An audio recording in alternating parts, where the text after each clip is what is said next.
Senate will come to order. Messages from the House clerk will read.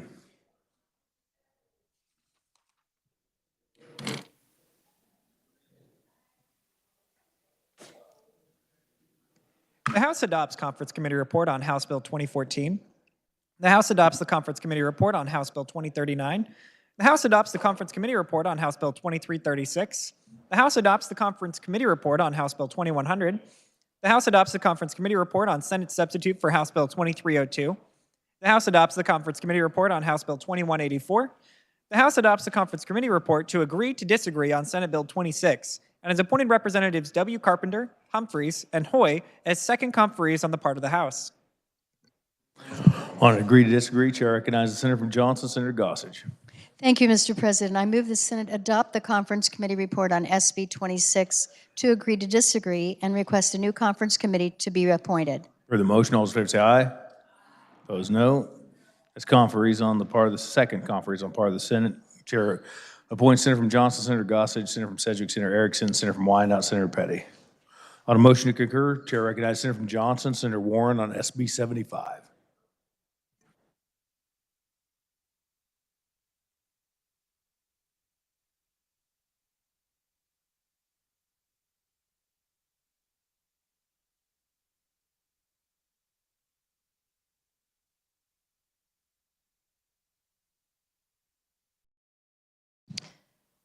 Thank you, Mr. President. I move the Senate concur in House amendments to Senate Bill 75.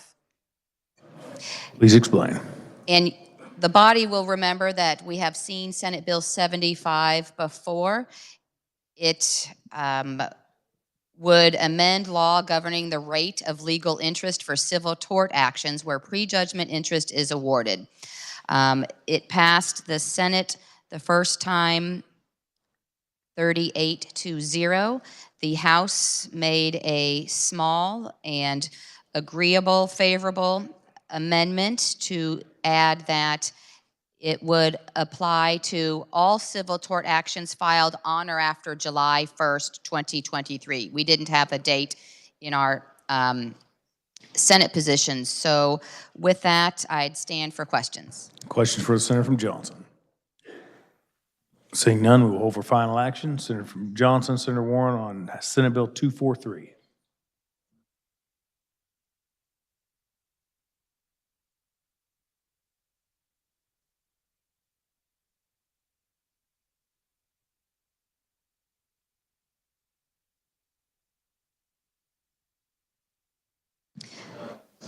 Thank you, Mr. President. I move the Senate concur in House amendments to Senate Bill 243.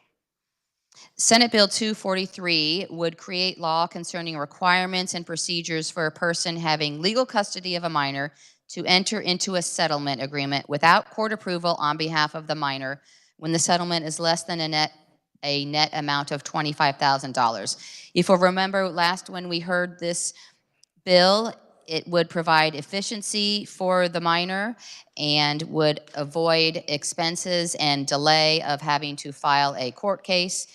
And this passed the Senate 39-0. In the House, the House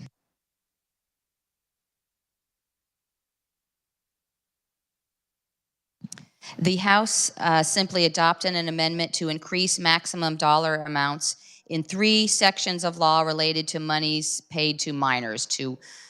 The limits prior and in current law were very low because they hadn't been updated in a long time, so the House updated those. Very friendly amendments, and with that, I'd stand for questions. For the motion and explanation, the questions for the Senator from Johnson. Seeing none, we will hold for final action. We're now moving Senator from Johnson, Senator Warren on Senate Bill 244.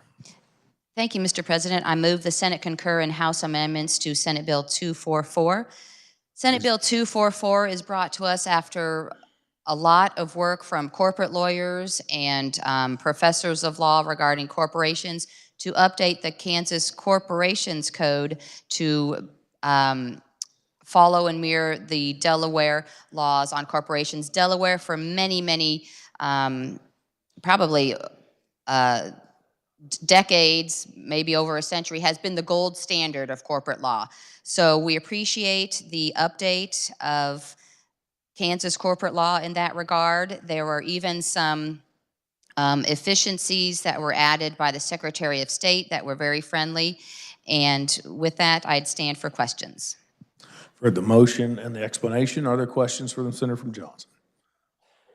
Seeing none, we will hold for action. We'll hold for final action.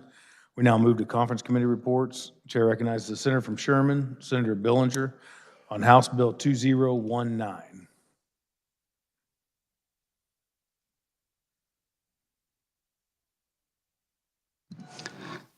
Thank you, Mr. President.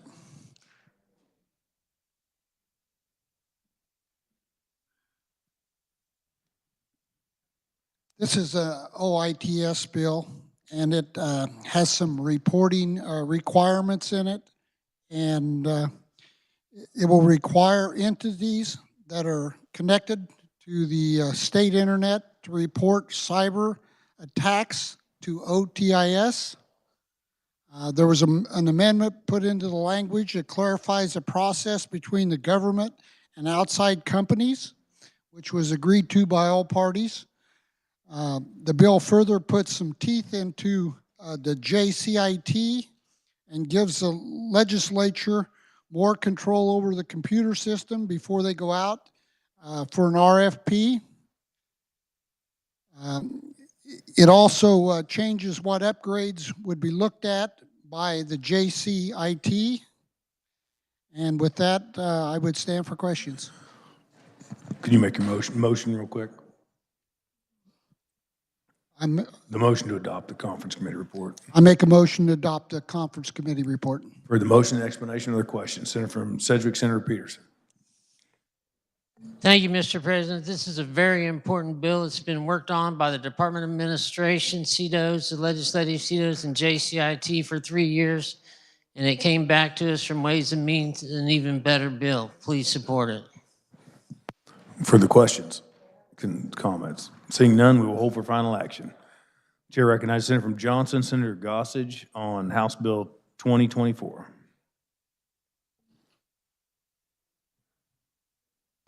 Thank you, Mr. President. This bill is a compilation of 2 bills. This is typical this time of year. And it's a shelf, 2094, that includes HB 2179 initially.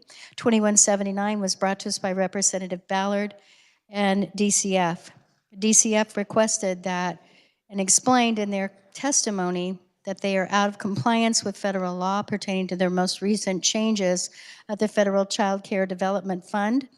And they mentioned in testimony that they are likely to lose up to 4% of their Child Care Development Fund block grant without this bringing them into compliance. It allows for them to continue helping families collect their child support. And it also states under federal law that they must review if someone is eligible for this every 12 months. That is 2179. Also in this is 2140. You may recall a year or 2 ago that we talked, I think it was last year, we talked about the 18 to 49-year-olds participating in what is called the ABOD, which would be able-bodied adults without children, without dependents. That's been a successful program, as stated in testimony. And now they're extending that to the 50 to 59-year-olds. And I'll stand for questions. You make your motion real quick on that report. Mr. President, I move the Senate adopt the conference committee report on House Bill 2094. 2024, right? This is 2094. Did you just do 2094? Okay, I'll come back to 2024. Okay. So we're on 2094. Senator from Wyandotte, Senator Petty. Thank you. I don't have any questions. I would just share with the body that both of these bills deal with federal dollars, not state dollars. And the ABOB bill, that's the 2140 that was put into, no, I just want to make sure I have the right number, that was put into this bill dealing with expanding to 50 to 59-year-olds without dependents. We're talking about SNAP benefits. We're talking about reduction of food assistance, which we're talking about low income. So these are people that are at 130% of poverty, or no, lower than that. And so often in this age group, one, they may have, when it says without dependents, we're talking about children, but they may actually, they may have others in their household that they're dependent on them to be able to have food as well as often in this age group, especially low income even more, health problems. Of course, we don't have Medicaid expansion, so then they don't have insurance. So we talk about how we want people to be working and we want to have them back in the workforce. This is not the way to do it, and this does not help in any way. And it's, again, just going after the poorest of the poor instead of looking for ways to lift up, we're actually pushing down. I would encourage you to vote no. Further questions or comments on 2094? Seeing none, we will hold for final action. Return to Senator from Johnson, Senator Gossage on 2024. Thank you, Mr. Chair. 2024 is expanding remember we had the newborn safety devices. Some people call that a baby box, but we talked about that here and passed that out of our Senate, on the Senate floor. That is included in this bill. This is brought to us by the Child Welfare Committee. They have added to that the Child Abuse Review and Evaluation Program, commonly called CARE. CARE we heard in our committee, but did not have time for us to get that onto the Senate floor. What this does is, upon investigation, a law enforcement or assignment by the secretary, physicians that have been specifically trained to evaluate children from 0 to 5 years of age will be making, if made, a CARE referral for that child. They would do that full evaluation and that exam. One of the things that we added in the committee was, since this was initially a pilot program with just, I think, 4 to 5 counties, that it would become nation or statewide. So what we did was add in a full review. So we asked for a review and a report to be made to both committees at that time. Also in this is you may remember Representative Gail Finney, and this is a Memorial Foster Care Bill of Rights in her honor.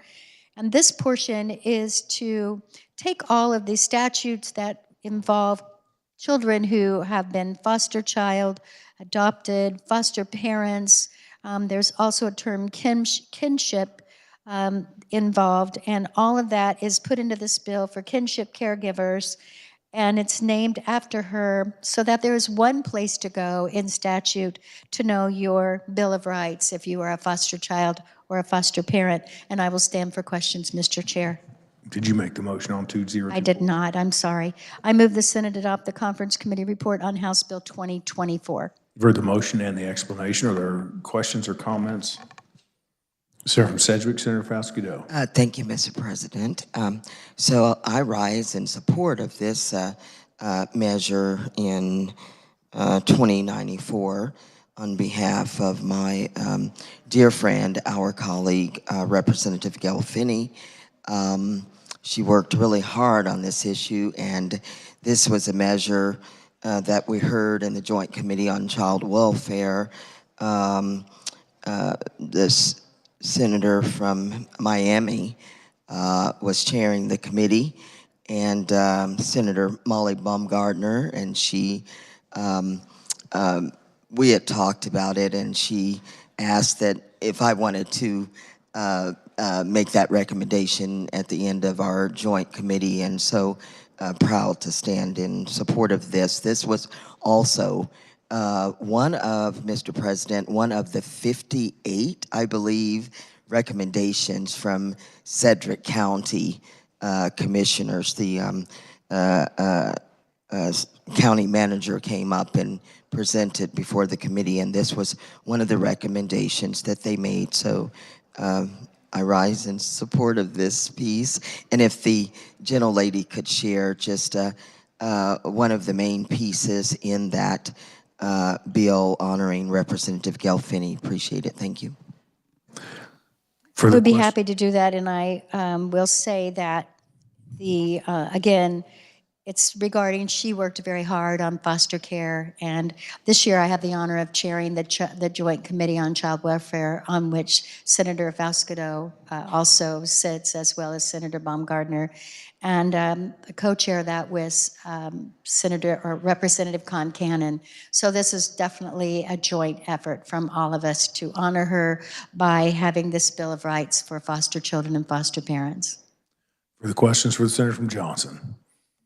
Seeing none, we'll hold for final action. Chair, I get a senator from Shawnee, Senator Dietrich, on House Bill 2234.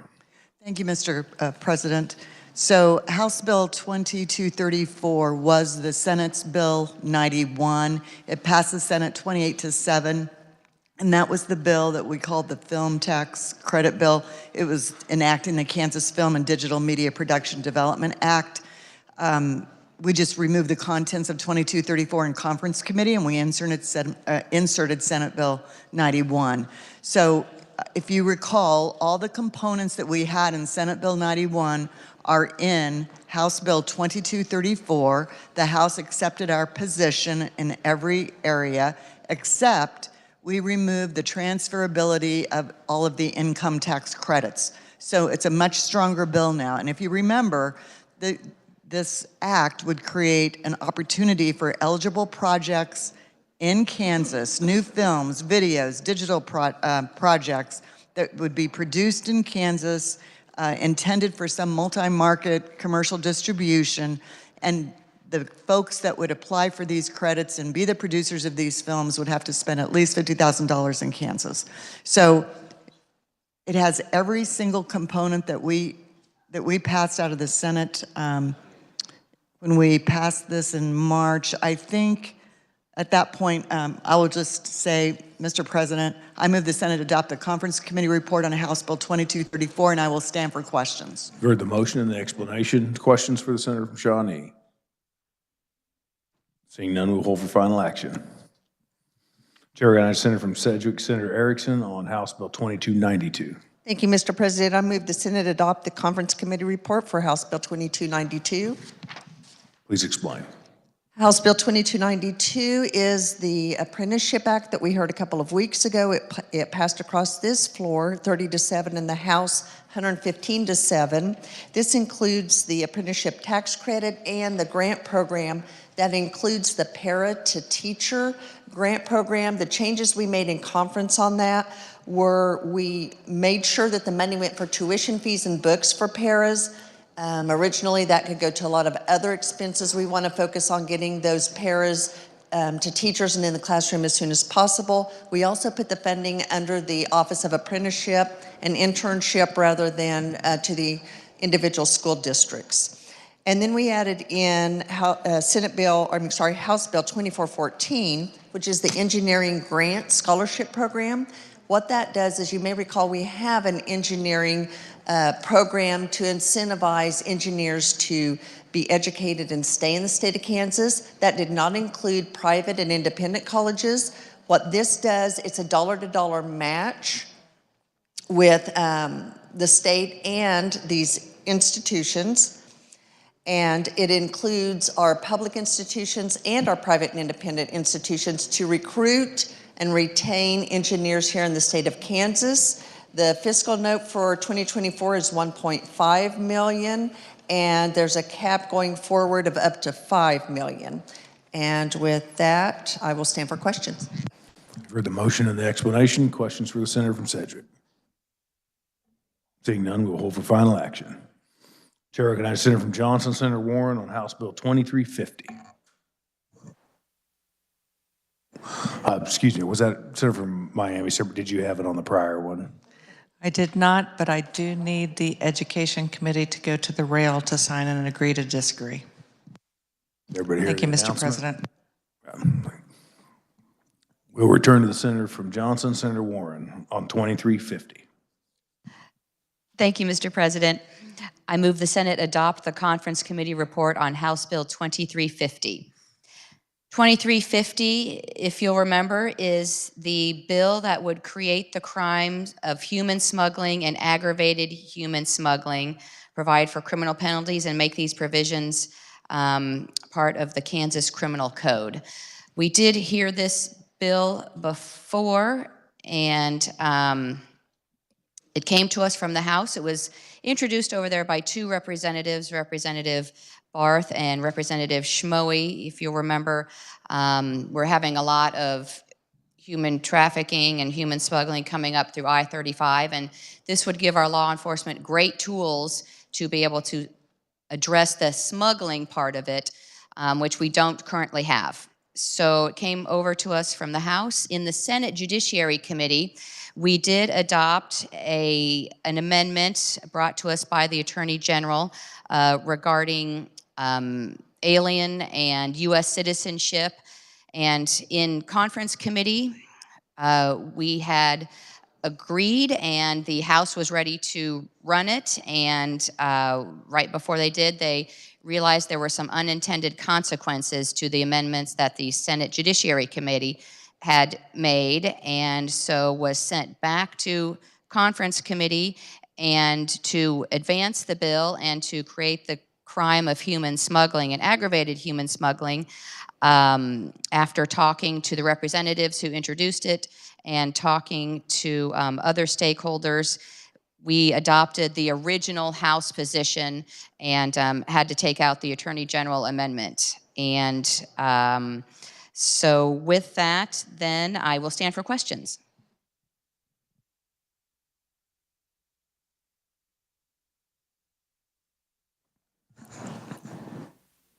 Questions for the senator from Johnson? Senator from Sedgwick, Senator Ware.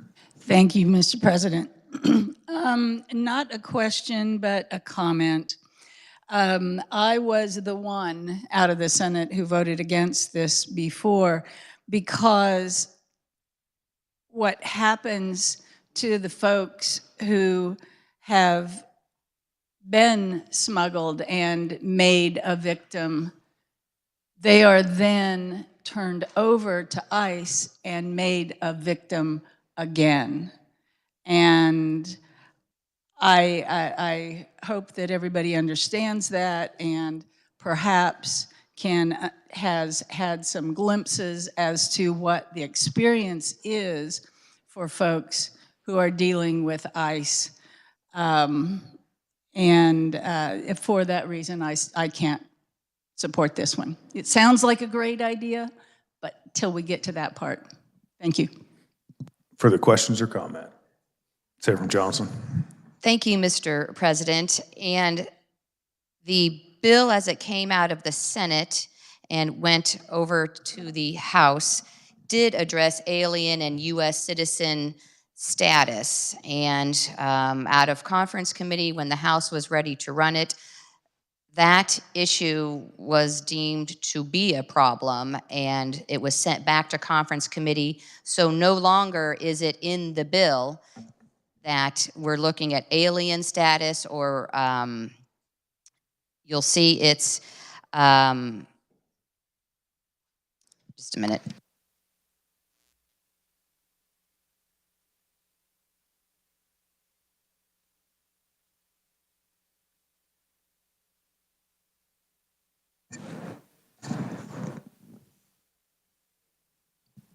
It takes it back to the original House position that we're not having a determination like we were in the Senate position about the use of the term alien. So hopefully that helps address some of the concerns. Further question or comment? Seeing none, we will hold for final action. We're now ready for final action. On this roll call, we will take the following: motions to concur on Senate Bill 75, 243, and 244. And the conference committee reports on House Bill 2019, 2024, 2094, 2234, 2292, and 2350. Clerk will read the titles. Senate Bill number 75, an act concerning the legal rate of interest. Senate Bill number 243, an act concerning minors. House substitute for Senate Bill number 244, an act concerning business entities. House Bill number 2019, an act concerning transportation. House Bill number 2024, an act concerning children and minors. House Bill number 2094, an act concerning insurance. House Bill number 2234, an act relating to state construction or building improvement projects. House Bill number 2292, an act concerning economic development. And House Bill number 2350, an act concerning crimes, punishment, and criminal procedure. Clerk will call the roll. Alley. Baumgardner. Billinger. Lazy. Bowers. Clays. Corson.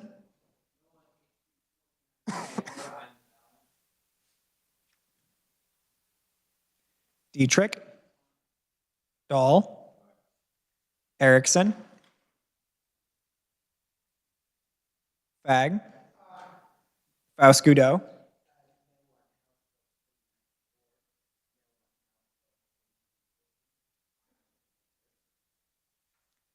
Francisco.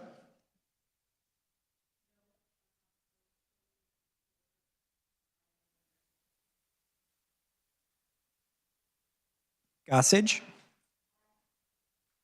Haley.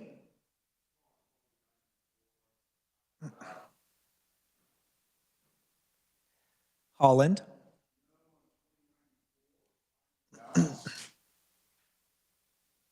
Holscher.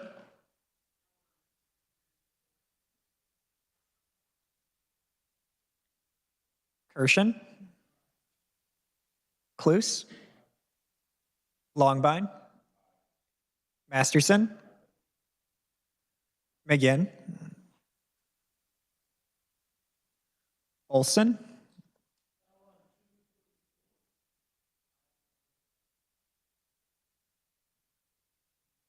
O'Shea. Peck.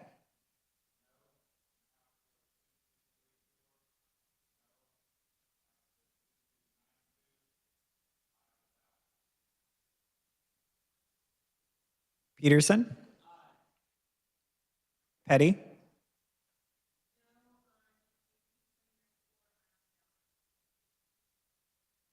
Pittman.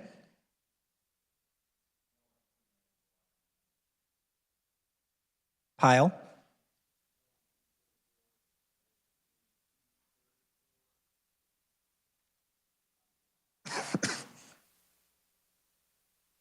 Ready?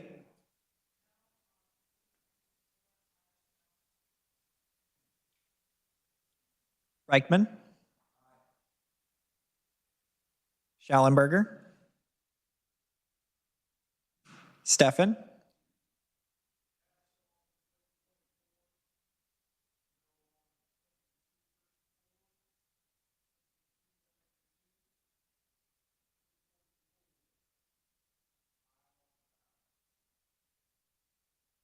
Straub.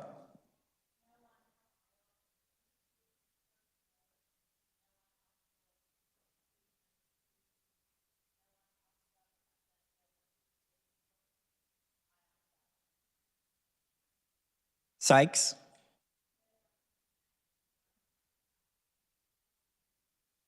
Thompson.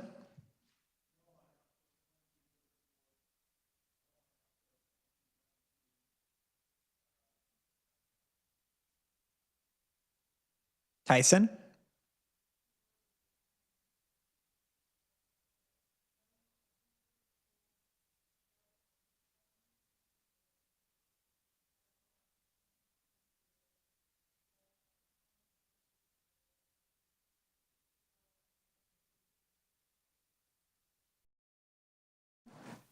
Aye on the remainder. Where?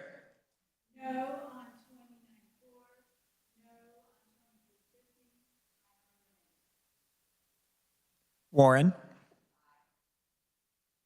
Wilborn.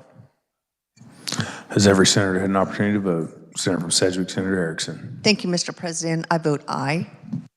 Senator from Miami, Senator Baumgardner. Thank you, Mr. President. I vote aye. Senator from Brown, Senator Pyle.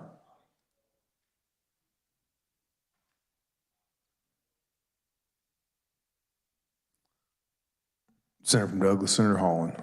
Yes to pass, Mr. President, on 244. So we're further, are there any explanations of vote? Senator from Johnson, Senator Olson. Thank you, Mr. President. 244 hasn't been heard in the Senate and Judiciary Committee. I think definitely understand Delaware law on corporate governance. It's really set up more for companies like Coca-Cola and GM. And I think we would be doing our local small businesses a great disservice by passing this concur without going through the full process. We're not Delaware. Our courts don't sleep. There's more than a few hundred lawyers, and they don't work together on a daily basis for some Fortune 500 company. And I guarantee you, a retainer up there starts at $1 million, and the court runs all night long. And so I think we really should take a step back and non-concur and let this go through the committee process and make sure we don't screw up our corporate governance in this state. And that's why I voted no. I'm very concerned about the process on this bill, and that's why it's important to allow the process to work on this legislation. We need to have all eyes on deck when we're changing corporate governance.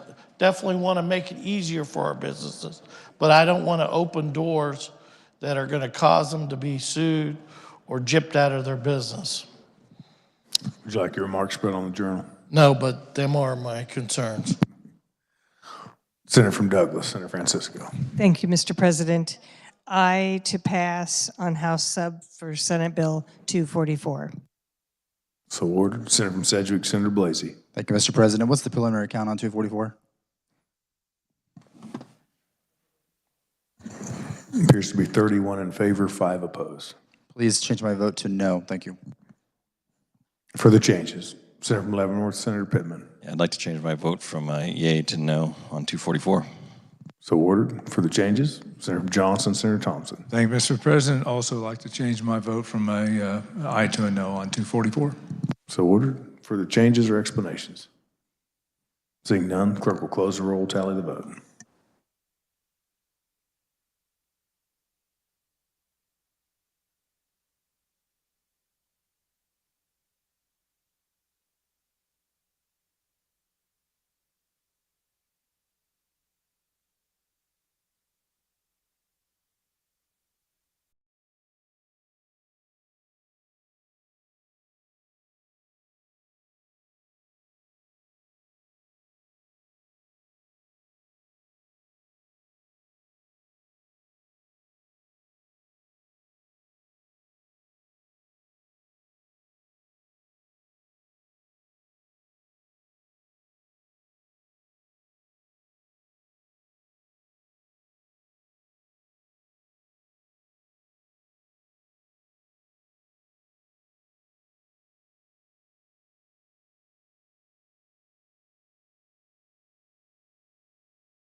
$38 having voted in favor and none opposed to the passage of Senate Bill 75, Senate Bill 243, and House Bill 2019. 28 having voted in favor and 8 opposed to Senate Bill 244. 36 in favor and 1 opposed to House Bill 2024. 26 in favor and 12 opposed to 2094. 32 in favor and 6 opposed to 2234 and 2292. 36 in favor and 2 opposed to House Bill 2350. These measures, having reached a constitutional majority, are hereby declared passed. Before recessing, are there announcements? Seeing none, Chair recognizes the majority from Cali. Senator Alley.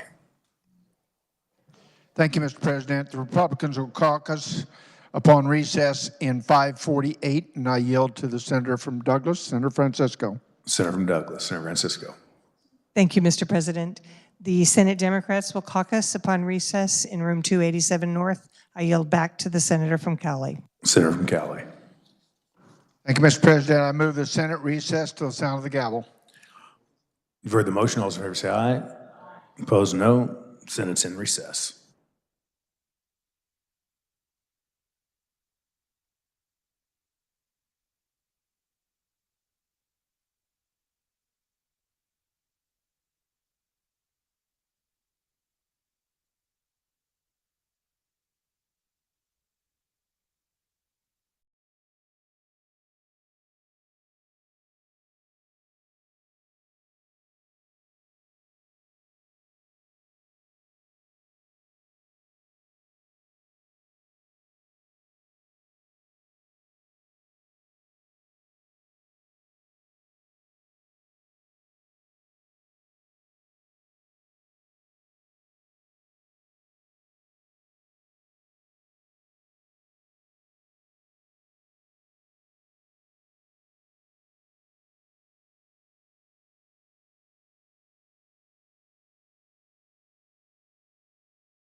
Senate will come to order. Messages from the House, the clerk will read. The House adopts the Conference Committee Report on Senate Bill 123. The House adopts the Conference Committee Report on Senate Bill 217. The House adopts the Conference Committee Report on Senate Bill 228. The House adopts the Conference Committee Report to agree to disagree on Senate substitute for House Bill 2390 and has appointed Representatives W. Carpenter, Humphreys, and Hoy as second conferees on the part of the House.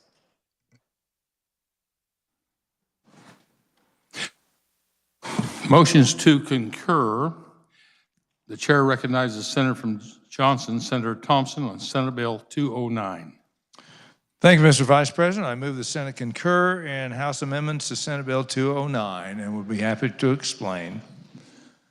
Basically, this is the Election Day is Election Day bill that at 7 p.m. on Election Day, the ballots must be in by that time period. Any ballots after that time period are not accepted. They can be in a satellite election office, any polling place, or any county-maintained drop box within the county, not later than that hour for the closing of the polls on the date of any election.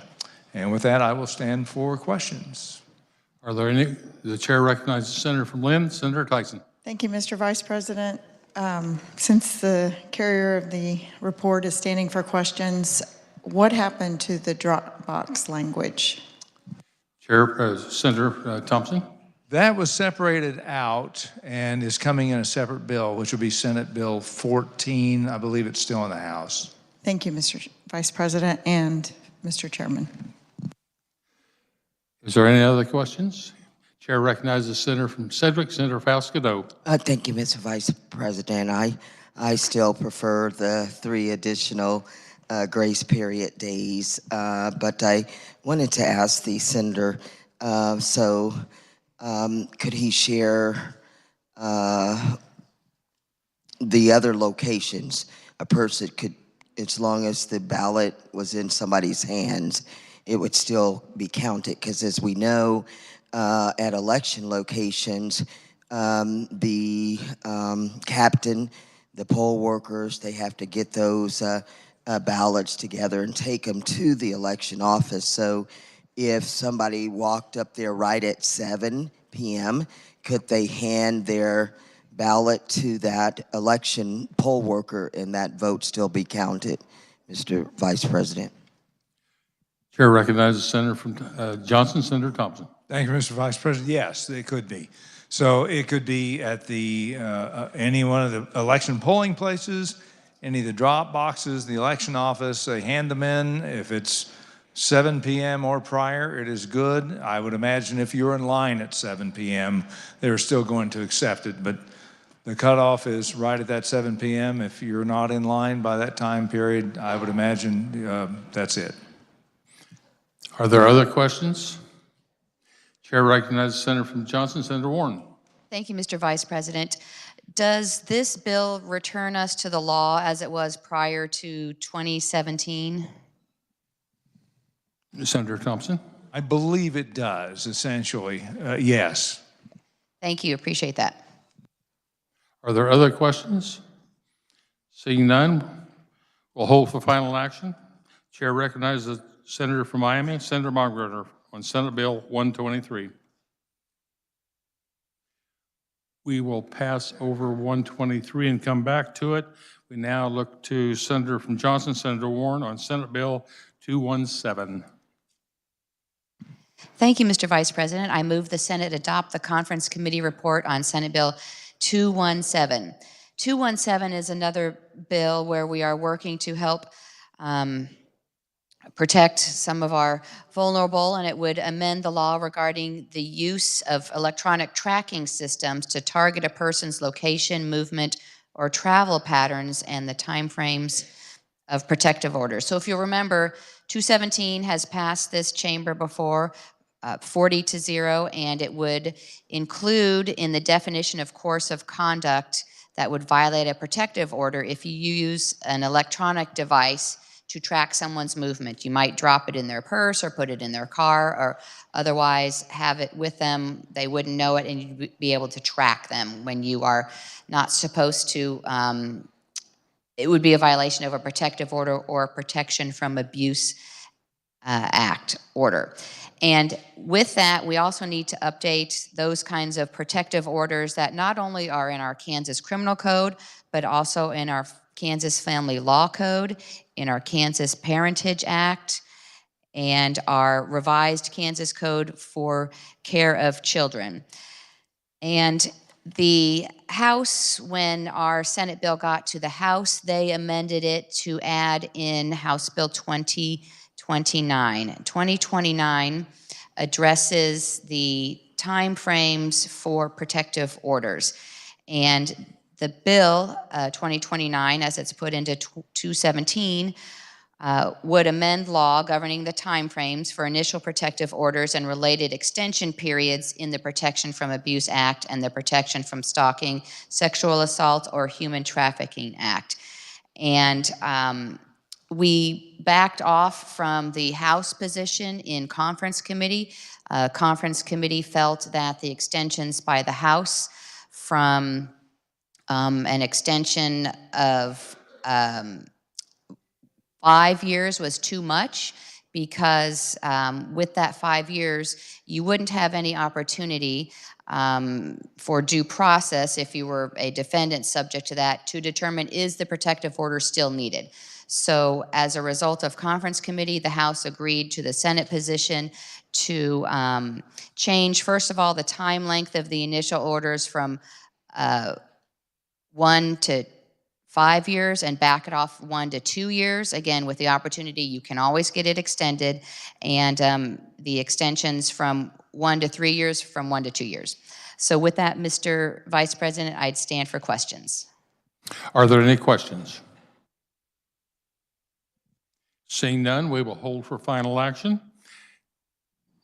Again, Senator from Johnson, Senator Warren on Senate Bill 228.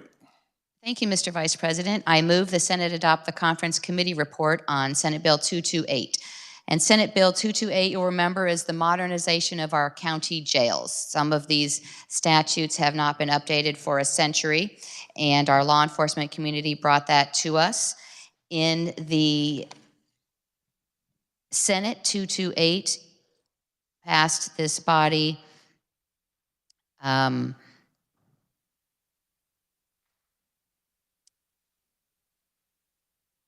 34-3.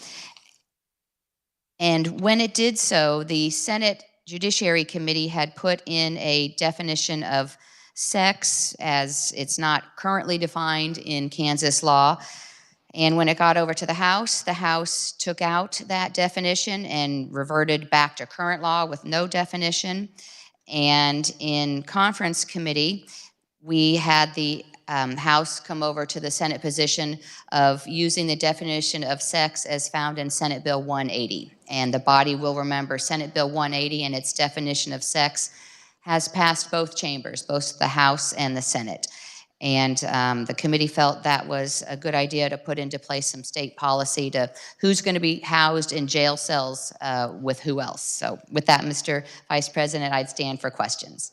Are there any questions? Seeing none, we will hold for final action. Now I turn to the Senator from Miami, Senator Baumgartner, on Senate Bill 123. Thank you, Mr. Vice President. I move the Senate adopt the conference committee report on Senate Bill 123. Senate Bill 123 is a combination of education topics. The first topic is the military interstate or in-state tuition. That was something that we passed unanimously on February 23rd. And today the House passed the conference committee report earlier, 122-1. So the military in-state tuition simply allows, if you served in the military in the state of Kansas for at least 11 months, and even if you moved away, that your family members, your dependents and your spouse can attend Kansas universities with in-state tuition. The other component of Senate Bill 123 is a career tech education portion that was brought to us by the House. The Senate did have a hearing on this, but we did modify it in conference committee. We just weren't comfortable with the ask that the state reimburse every student at 105% of taking the certification exam. What we did agree upon is that the school districts, if the student requested, the school districts would pay the fee for the certification exam. And to be clear, a majority, over 80% of the career tech ed exams that are taken by our high school students are, let's see, 2/3 of them are the CNA, and that exam is $15. Another one of the most taken tests is a construction test. We had nearly 200 students this last year that took that, and the cost of that is $30. Another component is an ask that came to us. It was with regard to the Promise Act. You know that that has been in place for 2 years in our state. That is for individuals that they first have to take the FAFSA exam or fill out the FAFSA application, but it allows them to study in a number of different career technical areas. What this bill does is it adds elementary and secondary education into that community college category. It also clarifies language that the Board of Regents had asked for students that are attending private not-for-profits under the Promise, and that clarifies that it would be the aggregate amount of tuition and fees. It also includes a sunset and a requirement that the student to continue to participate must maintain a 2.0 GPA. The last component of Senate Bill 123 is the contents of House Bill 2400, and that's their Adult Learner Act. And this is actually for individuals that are Kansas residents that are 25 years old or older, for them to attend at the university level. So isn't for community colleges or technical colleges, but simply for universities. They also must maintain a 2.0 GPA. They must fill out the FAFSA. They are required to live in the state of Kansas at least 2 years after completion. There is a 5-year sunset. They are, if they are a full-time student, they would receive up to $3,000 per semester to use for tuition, books, supplies, and materials. We did also include a clawback identical to what is the clawback for the Promise Scholarship if in fact they don't complete their education or they leave the state of Kansas. Mr. Chair, I will be happy to stand for any questions. Are there any questions? Seeing none, we will hold for final action. The chair recognizes the senator from Johnson, Senator Gossage, on House Bill 2264. Thank you, Mr. Vice President. I move the Senate adopt the Conference Committee report on HB 2264. HB 2264 is a shell in which we were able to put the Senate bill that the House had not heard and a House bill that we were not able to hear yet, but was passed on both sides. We passed Senate Bill 297 with 26 votes. You may recall that this was an abortion definition, basically stating what an abortion is not. It is not an ectopic pregnancy. It is not contraceptives. It's not removing a dead unborn child who died as a result of natural causes in utero or accidental trauma, criminal assault of a pregnant woman or the unborn child. And on their side, they put in what is called a women's right to know. Basically, it's saying if you're a woman, if you are seeking an abortion, you do have the right to know that there is such a thing as APR, abortion pill reversal possibility for you. As a resource, it must be taken within 24 hours. And so the requirement is that notification be given, and it's in here several different places. Notice to patients having medication abortions that use mifepristone, also known as the RU486 or mefeprex. Alone is not always effective in ending a pregnancy. It may be possible to reverse its intended effect. So this statement is in here several times as to where it needs to be posted, that it needs to be on the KDHE website, and also mentions potential criminal penalties if this notification is not given, civil penalties, and as well as civil actions, and anonymity for a woman who comes forward regarding a concern that she was not notified. And for that, I'll stand for questions. Mr. Chair, I will tell you that this was accepted unanimously in our conference committee report. Are there questions? Chair recognizes the senator from Johnson, Senator Sykes. Thank you. No questions, just some comments. Laws like those in HB 2264 are primarily based on a case study that was published in 2012 that did not conform to minimum standards for medical research. This study was co-authored by an acknowledged anti-abortion activist, and it describes the experience of 6 abortion patients who were given high doses of progesterone after taking only the first of 2 drugs needed to complete the approved medication abortion regimen. The study authors did not apply for ethical approval, and they did not use a control group. In 2019, a study intending to evaluate this medical abortion reversal in a controlled, ethically designated setting was ended early due to significant safety concerns among its participants. You know, this is bad policy because it requires physicians to lie to their patients because members of this body think they know better than those doctors. For months leading up to the August 2nd vote, we were told that we must listen to the people. And in June of 2022, Republican leadership told reporters it's not what lawmakers would like to do, it's what the people would like to do, and that it's the people of Kansas' decision. And nearly 60% of Kansas, Democrats, Republicans, and independents voted no on giving elected representatives and state senators more power to pass laws regarding abortion. Voters upheld the status quo, and this is not the status quo. I will be voting no. Senator Gossett, you care to opine? I would just mention that I don't think that anyone in this room would be concerned for at least someone to say there are other resources. There is a possibility that this could be reversed. Thank you. Chair recognizes Senator from Sherman, Senator Billinger. Thank you, Mr. Vice President. I'd just like to mention that in my district, the 40th district, they did vote to abolish abortion. Any others? Chair recognizes Senator from Wyandotte, Senator Petty. Thank you. I just want to share with the body that this bill attempts to undermine Kansas' right to bodily autonomy by willfully forcing blatant misinformation into a health care environment. This is an attempt to sway women away from making decisions that the people of Kansas resoundingly said she had the right to make on her own. The government's imposed mandate of abortion misinformation misleads the public and compromises the integrity of healthcare providers. If you were listening to the explanation of the bill, there are penalties for healthcare providers that do not post this information, up to even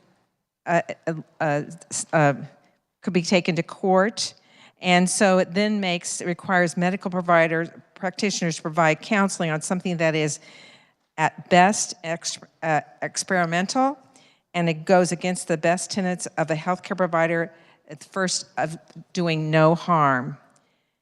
We all want women to be empowered to make the best decisions for themselves and their family. Lying to them does not empower them, it endangers them.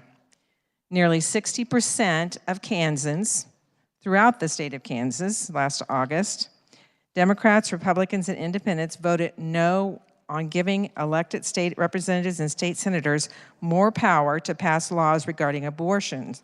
Voters upheld that women should have bodily autonomy. And this body, who was involved in writing that legislation for a constitutional amendment that failed, should be abiding by the wishes of Kansans. I vote no on this. I would vote no on this. Chair recognizes Senator from Reno, Senator Stephan.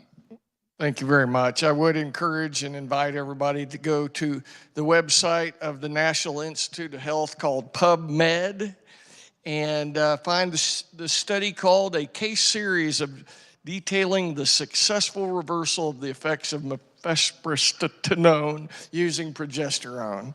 And in this study, they followed over 750 patients and ultimately deemed this strategy of using progesterone to reverse abortion pills as the well-known term safe and effective. So this isn't experimental, it's proven to be effective. Anytime you can have a chance to save a human being's life, I say go for it. Chair recognizes Senator Gossis for an opinion.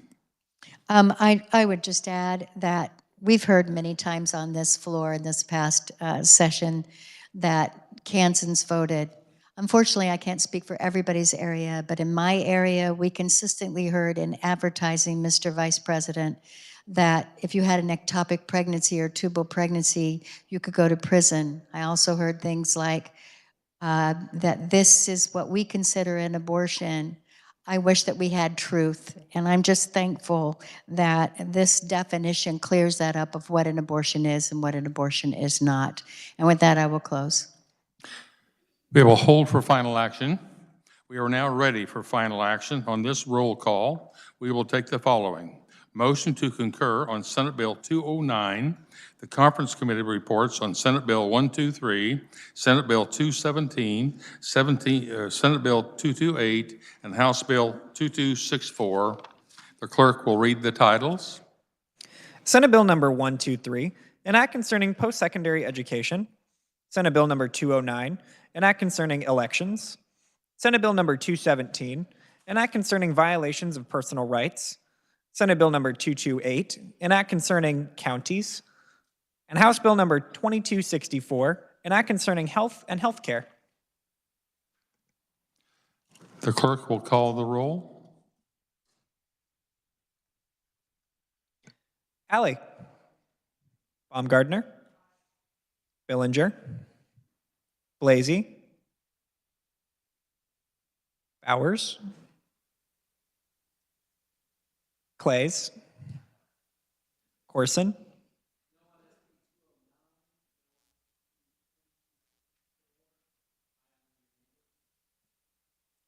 Dietrich. Dahl.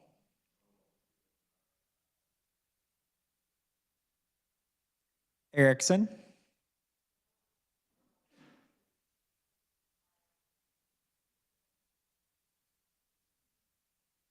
Fag. Faust-Goudot.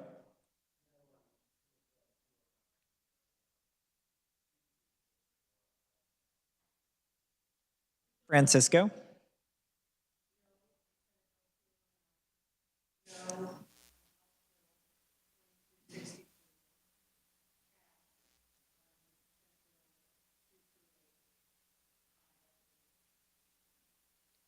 Gossage. Haley.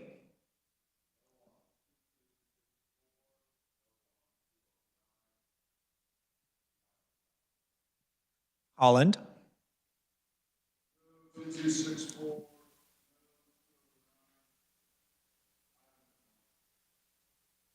Holscher.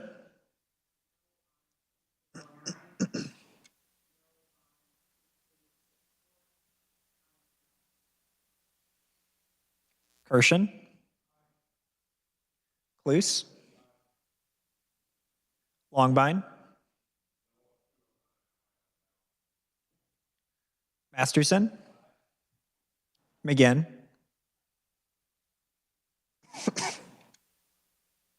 Olson. O'Shea. Peck. Peterson. Petty.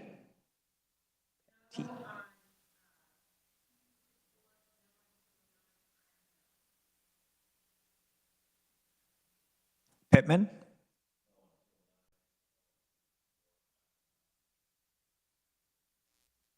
Pyle. Ready?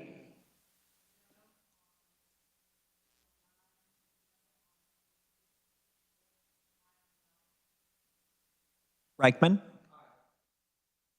Schallenberger? Steffen?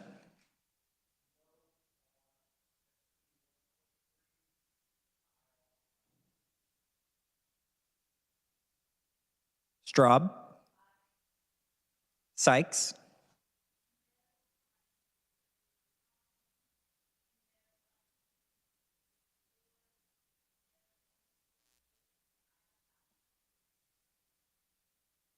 Tyson? Or sorry, Thompson. Tyson?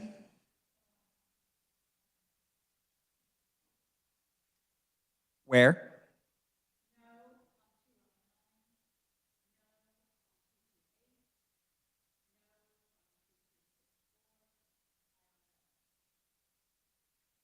Warren? Wilborn?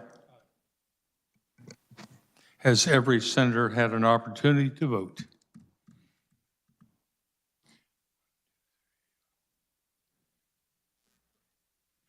Chair recognizes the senator from Lynn, Senator Tyson. No to aye on 1, 2, 3. Duly noted.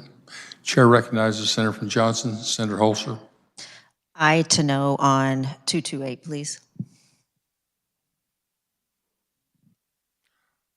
Does any senator wish to explain their vote? Again, any senator wish to change their vote? Clerk will close the roll and tally the vote.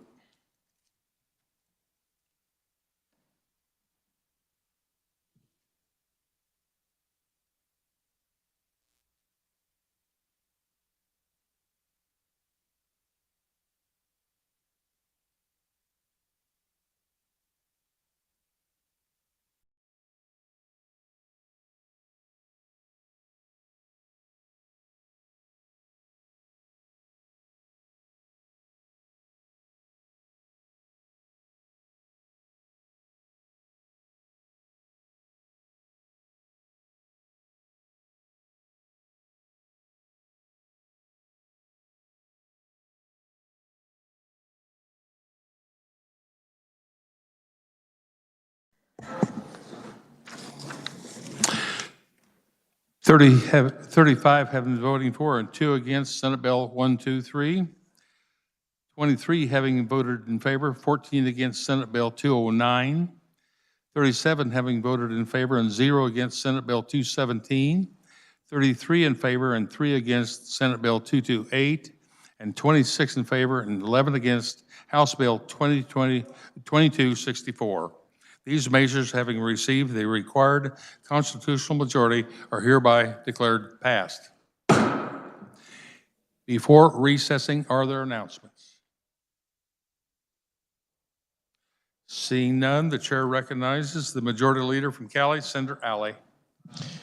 Thank you, Mr. Vice President. The Republicans will caucus in room 548 immediately upon recess, and I move the Senate recess to the sound of the gavel. You have heard the motion. All those in favor say aye. Opposed, no. The motion carried. The Senate is recessed. I'm sorry, I had an announcement. Yes. I tried to stand up in time. The House Conference Committee on Health will meet with the Senate House Committee on Health right now in 362S. Other announcements? We're recessed.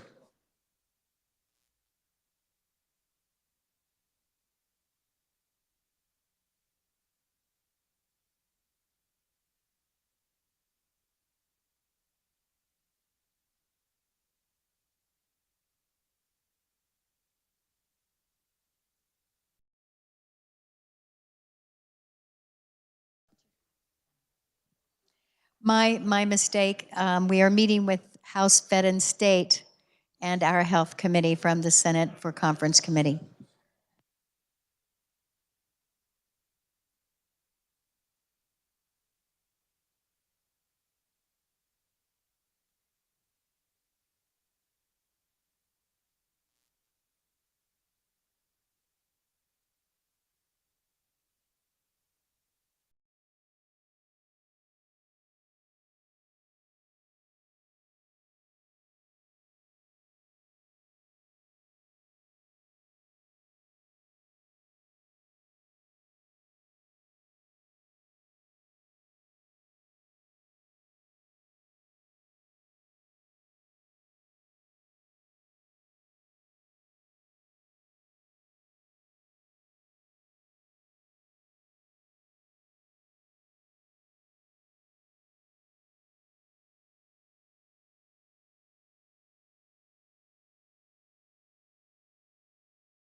Senate will come to order.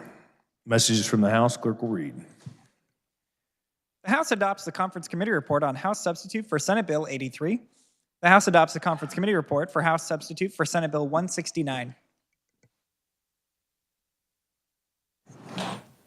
Conference Committee reports. Chair recognizes the Senator from Johnson, Senator Warren, on House Bill 2021.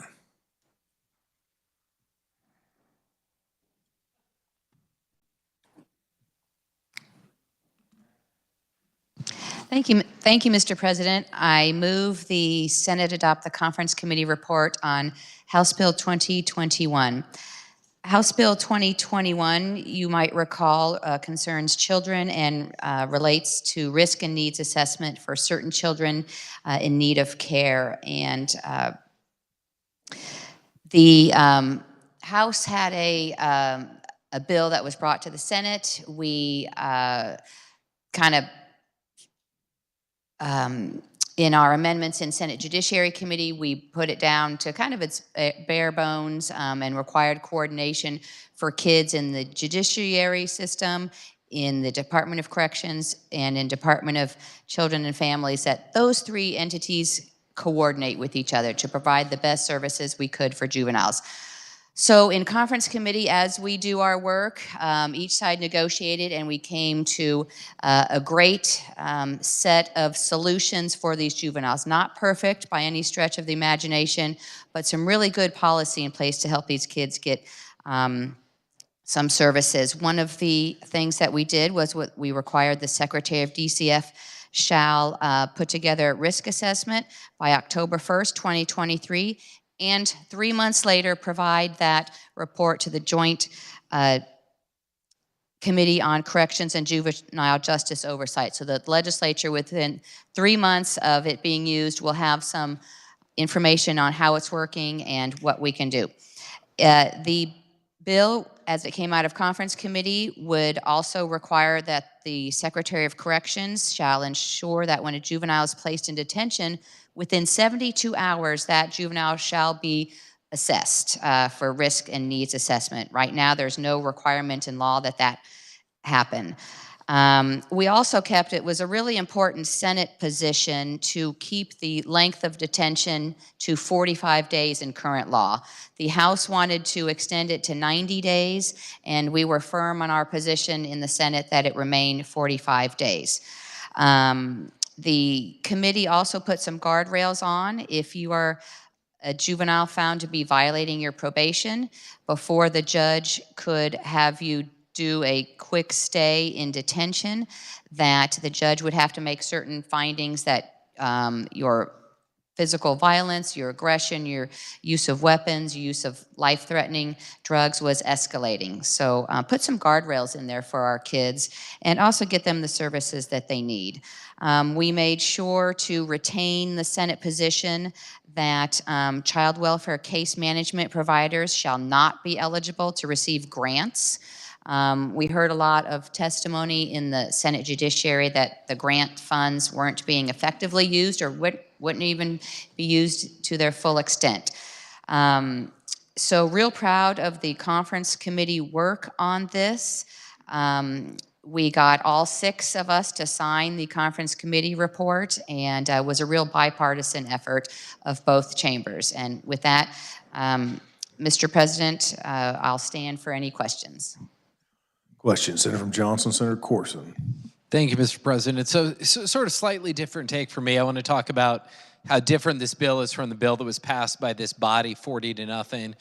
As you heard, the history of this bill is that when it came to us from the House, it was really strongly disliked by our Judiciary Committee, by Republicans and Democrats alike. It really never would have made it out of even committee or this body if it wasn't significantly scaled back. And I just want the body to know that that's what passed the Senate a couple weeks ago, 40-0. And I think what happened is we're just over-eager to get a bill. And our view is I kept hearing we got to have a bill, we got to get a bill, we got to get any bill. We just need to get a bill across the floor. And I think we really took a big step back from what the Senate position was.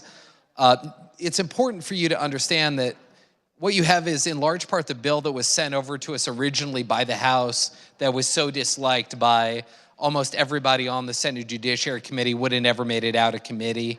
It's also, I think, probably the most important takeaway is that nothing in this bill is evidence-based. We always talk about using evidence-based practices. Nothing in this bill is actually evidence-based. I also want to make the point that there's no reason that we need to pass this bill now and not wait to have the Joint Committee on Corrections and Juvenile Justice take a look at this over the interim and come up with something that is actually evidence-based. This bill is just riddled with problems. I could go through each section and you can point out areas where there's flaws, there's gaps, there's ambiguities, there's inconsistencies. So in short, I think this bill's rushed. It's a product of us kind of reaching the end here and feeling like we just need to have something, but we really don't. We should take our time, do this right. We should have the Joint Committee on Corrections and Juvenile Justice take a closer look at this and really make sure that we're doing this the right way, because these are important issues and we should be evidence-based and not rushing this here at 12:15 with a bad product. So I'm gonna be voting no on this, and I would encourage the body to give us a signal to do more work and send this back and vote no on this conference committee report. For the question, Senator McPherson, Senator Wilburn. Thank you, Mr. President. To give a little history, this is a follow-up of a bill that was passed, I think it was about 6 or 7 years ago, Senate Bill 367, aimed to fix the whole problem. Well, it turned out it didn't fix the whole problem. It's been maturing, developing as we go along. There's enough issues out there right now that we can fix in the short term.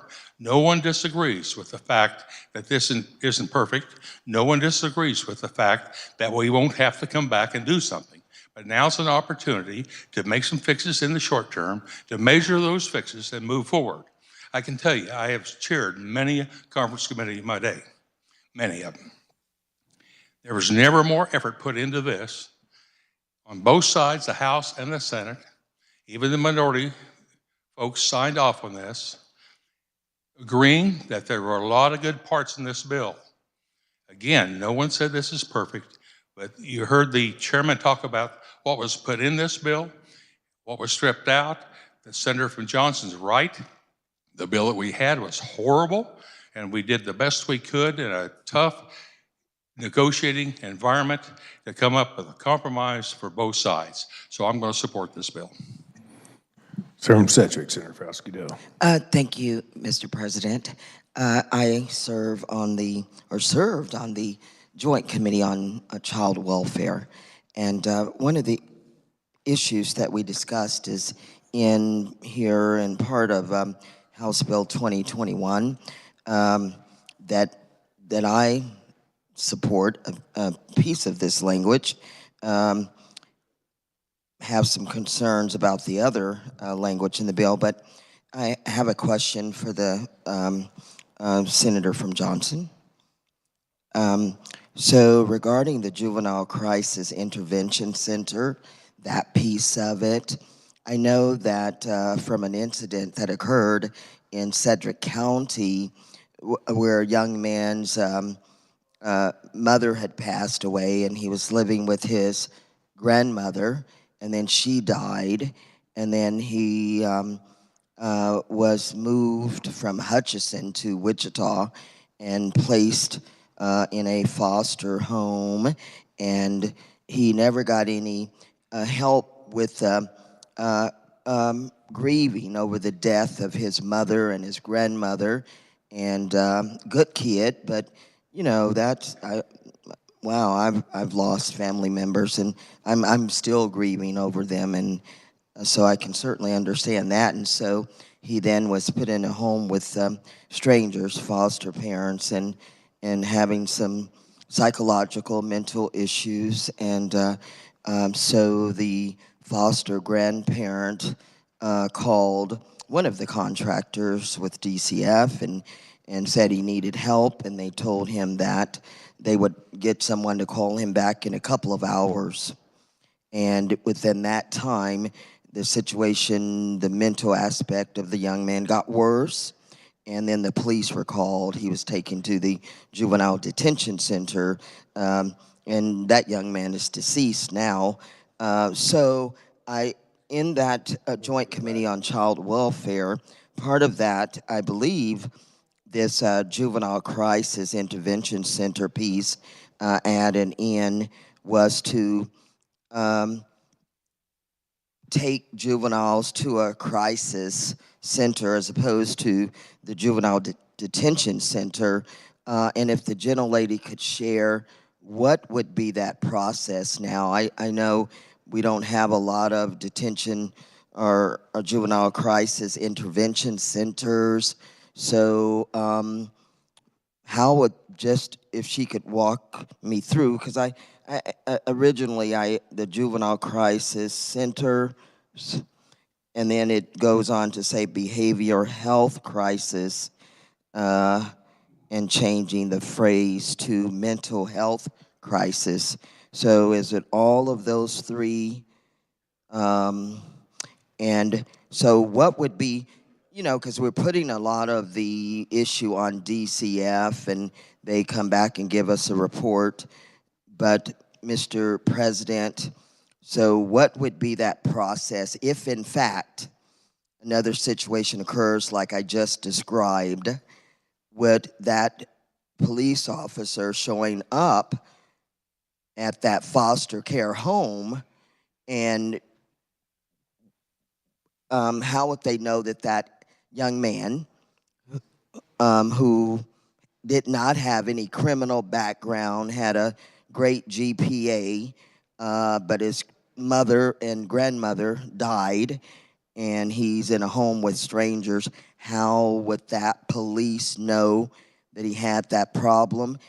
And what crisis center, where are we talking about building new ones, opening new ones? I just serving on that committee, and I liked this piece. I remember the House member that offered this bill as a one of the recommendations from the commissioners in Wichita.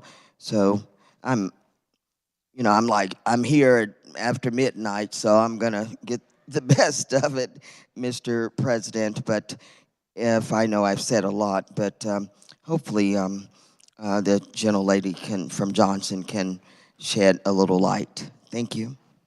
Senator from Johnson. Thank you, Mr. President. And that does remind me that House Bill 2033 was also put into House Bill 2021, defining behavioral health crisis in the SINC code, in the Child in Need of Care code, to mean behavioral and conduct issues that impact the safety or health of a child, or the members of the child's household or family, or members of the community. And it would amend statutes relating to law enforcement officers taking children or juveniles into custody, and the court directing temporary custody to refer to behavioral health crisis instead of mental health crisis. The bill does not address whether new juvenile crisis intervention centers will be built. That's not the subject of this bill. It does help define, though, behavioral health crisis, and to add substance abuse services to the services to be provided by a juvenile crisis center. And also add a behavioral health condition as a reason a juvenile could be determined to be likely to cause harm to self or others. So it's meant to help address some of those issues that the good senator from Sedgwick raises, but doesn't provide for funds to build new crisis intervention,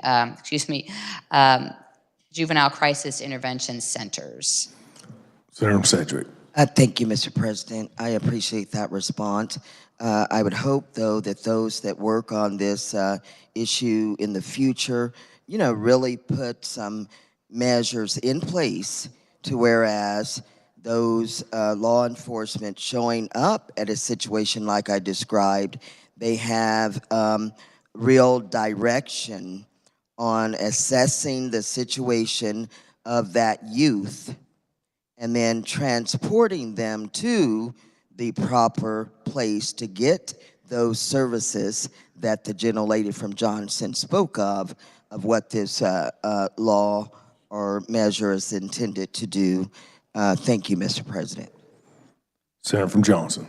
Thank you, Mr. President. And to answer the good senator from Sedgwick, part of what the bill does intend to do with expanding the definition to include behavioral health crisis, that right now there aren't any juvenile crisis intervention centers in Kansas, but the thought and intent is that by expanding the definition to include behavioral health crisis, that would incentivize some of these juvenile crisis intervention centers to be built around the state. Again, there's not funding mechanism in this or anything, but to raise awareness that we're looking at just not mental health crisis, but behavioral health crisis as well. For the question, Senator from Miami, Senator Baumgartner. Thank you, Mr. President. I'm going to start off by sharing with the body why I am in opposition of this particular conference committee report. When we look at the underlying bill, it became quite clear when we were having our hearing in Judiciary Committee that we really were talking about three separate groups of kids. First, we were talking about SYNC kids. And for those of you that haven't spent much time with the court system, particularly when it has to do with juveniles, a SYNC child is a child in need of care. And a child in need of care is one that has been neglected, abused, abandoned, or who is endangered because their parents have been convicted of a crime against them. It is the child that is in need of care. And if you look at your packet on page 1, it indicates that an assessment is to be done on that child that is in need of care. An assessment is to be done on a child that is in need of care. Not that the child's going to receive services, but we're going to have the Secretary of DCF come up with an assessment, and everyone that came and testified was asked, what is the assessment tool going to be? What is the assessment tool going to be? And there are multiple evidence-based assessment tools, not a single individual, not a judge, not a county commissioner, not a caseworker, not any of the representatives for the organizations that are contracted with DCF could identify an assessment tool. And when I think of it, a SYNC child who has been taken out of their home because of the way they have been treated by their parents, where is the child's rights? Where are the child's rights on that assessment?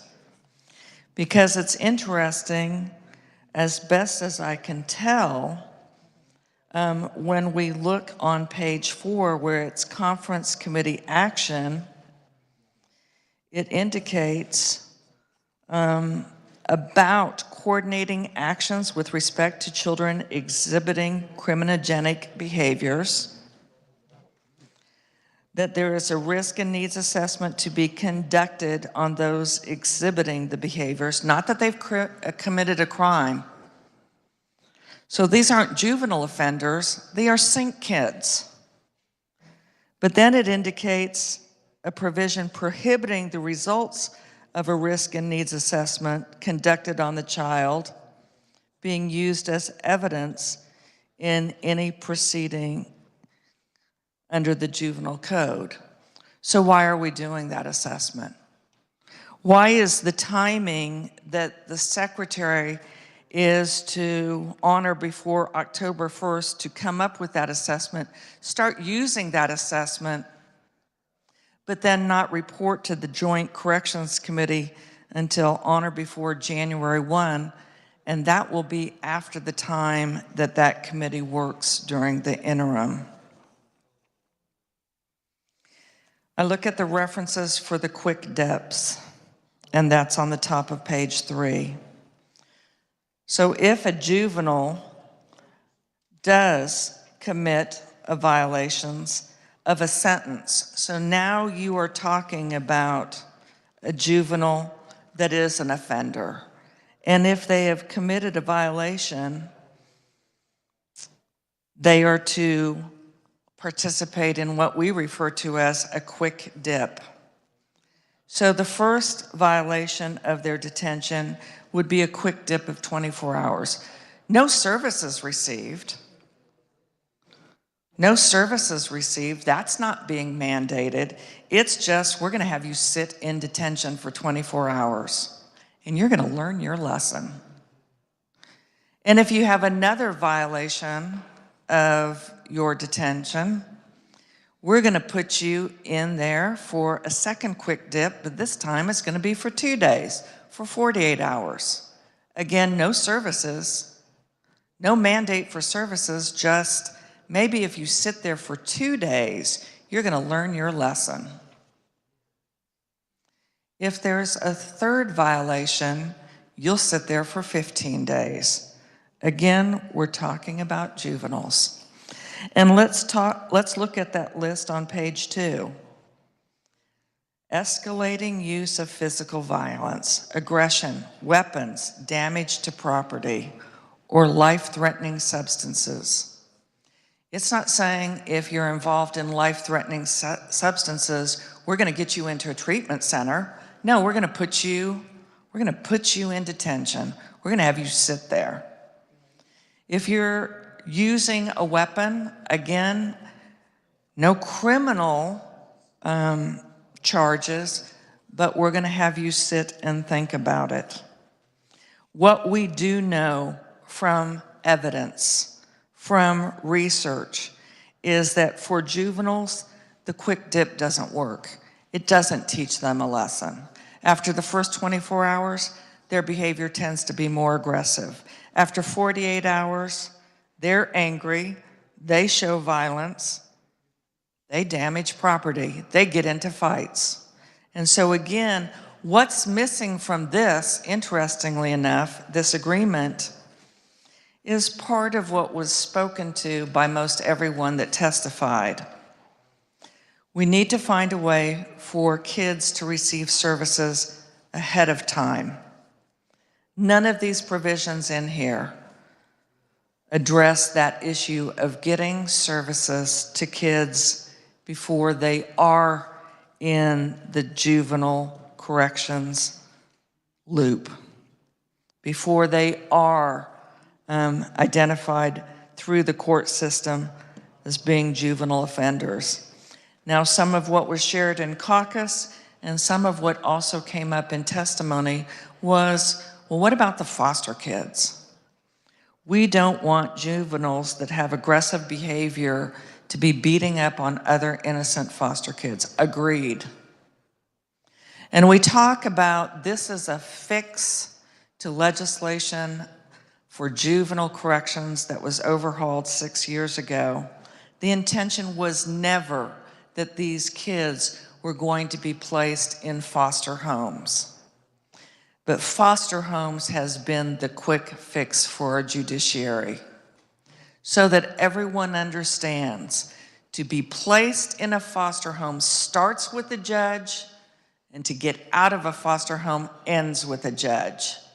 What is not addressed at all in this particular bill is the specific role of the judges and how to keep the judges from placing kids that need intervention, how to make sure they receive those services, but how to keep them out of foster homes when what they really need is those services. I will only add, I appreciate that we kept the limit at 45 days, but I want the body to know that the rationalization for extending it from 45 days to 90 was because we typically haven't started, and we certainly haven't completed any services, any treatments within the 45 days. No explanation for why those treatments or those services weren't being provided.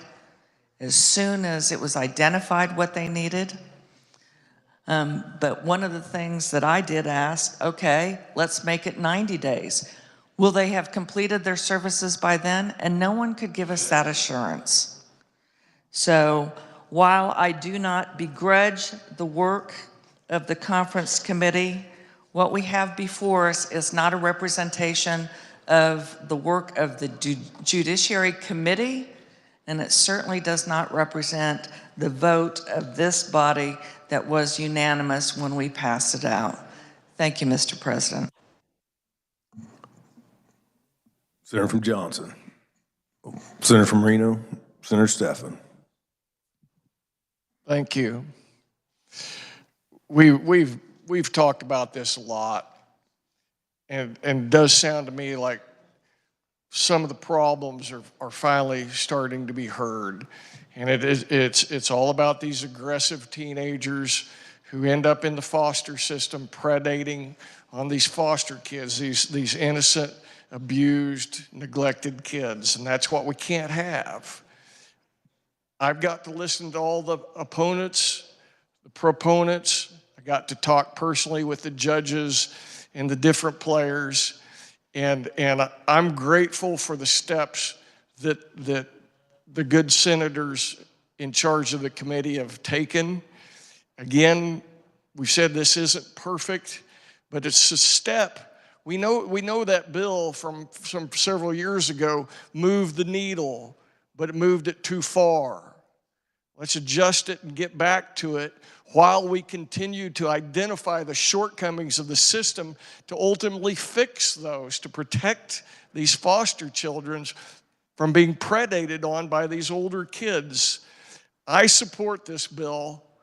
I've heard all the debate from start to finish. I support it, and I hope you all do as well. Thank you. Any further questions for the Senator from Johnson? Seeing none, we will hold for final action. We'll now move to the Senator from Senator from Miami, Senator Baumgartner. Thank you, Mr. President. House Bill 2060, I move that we adopt the conference committee to report on Senate substitute for House Bill 2060. Please explain. House Bill 2060 is something that will be familiar to the body because we did take action on the primary base of it on March 29th, and the vote was 35-5. Included in this bill is language to assure that clarification is at the KBOR's request for the AOK to Work program.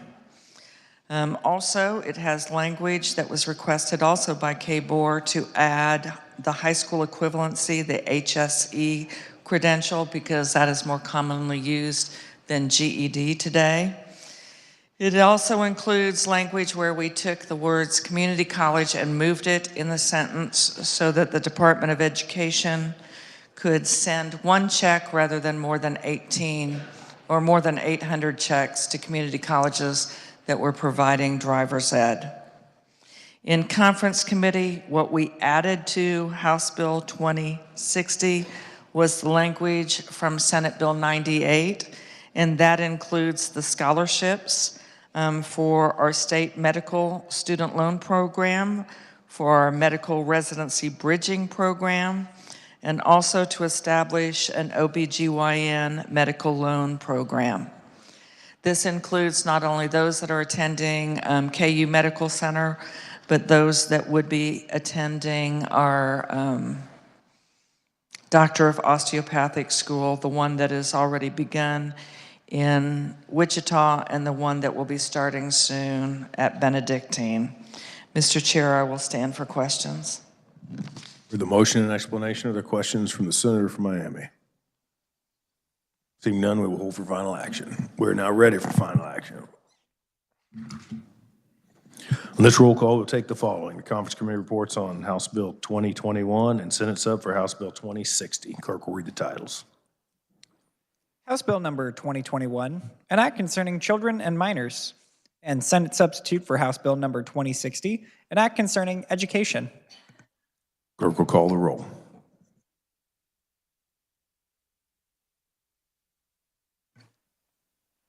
Alley. Baumgartner,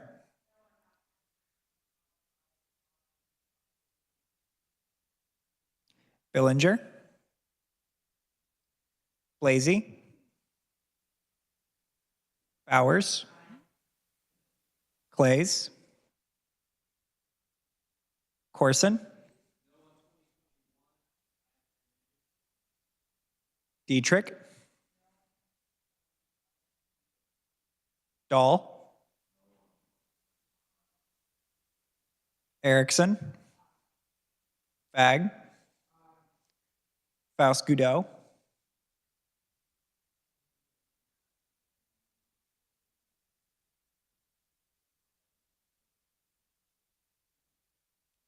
Francisco,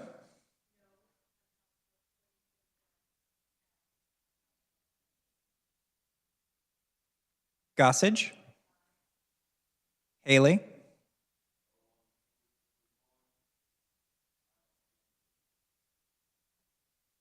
Holland,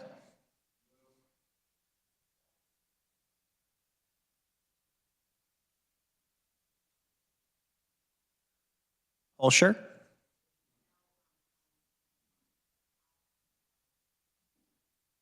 Kirshen, Cluse,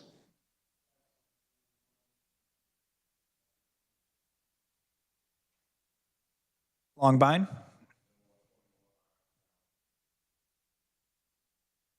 Masterson, McGinn, Olson, O'Shea, Peck,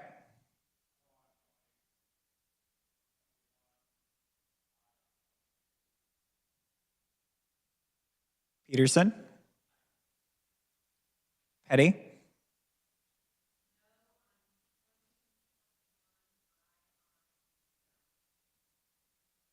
Pittman, Pyle, Reddy,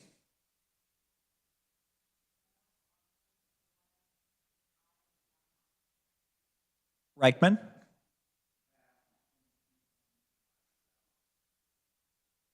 Schallenberger, Steffen, Straub, Sykes,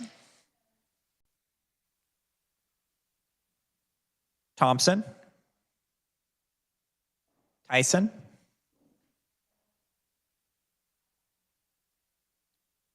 Ware,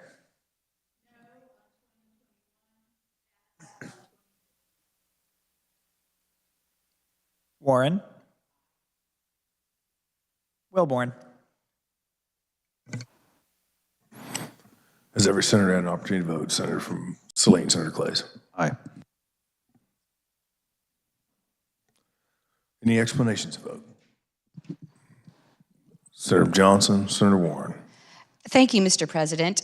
Regarding 2021, I vote aye because it does provide assessment tools for children in need of care to determine what services can we provide by giving a risk assessment if we see some escalating behaviors before they get into the juvenile offender system.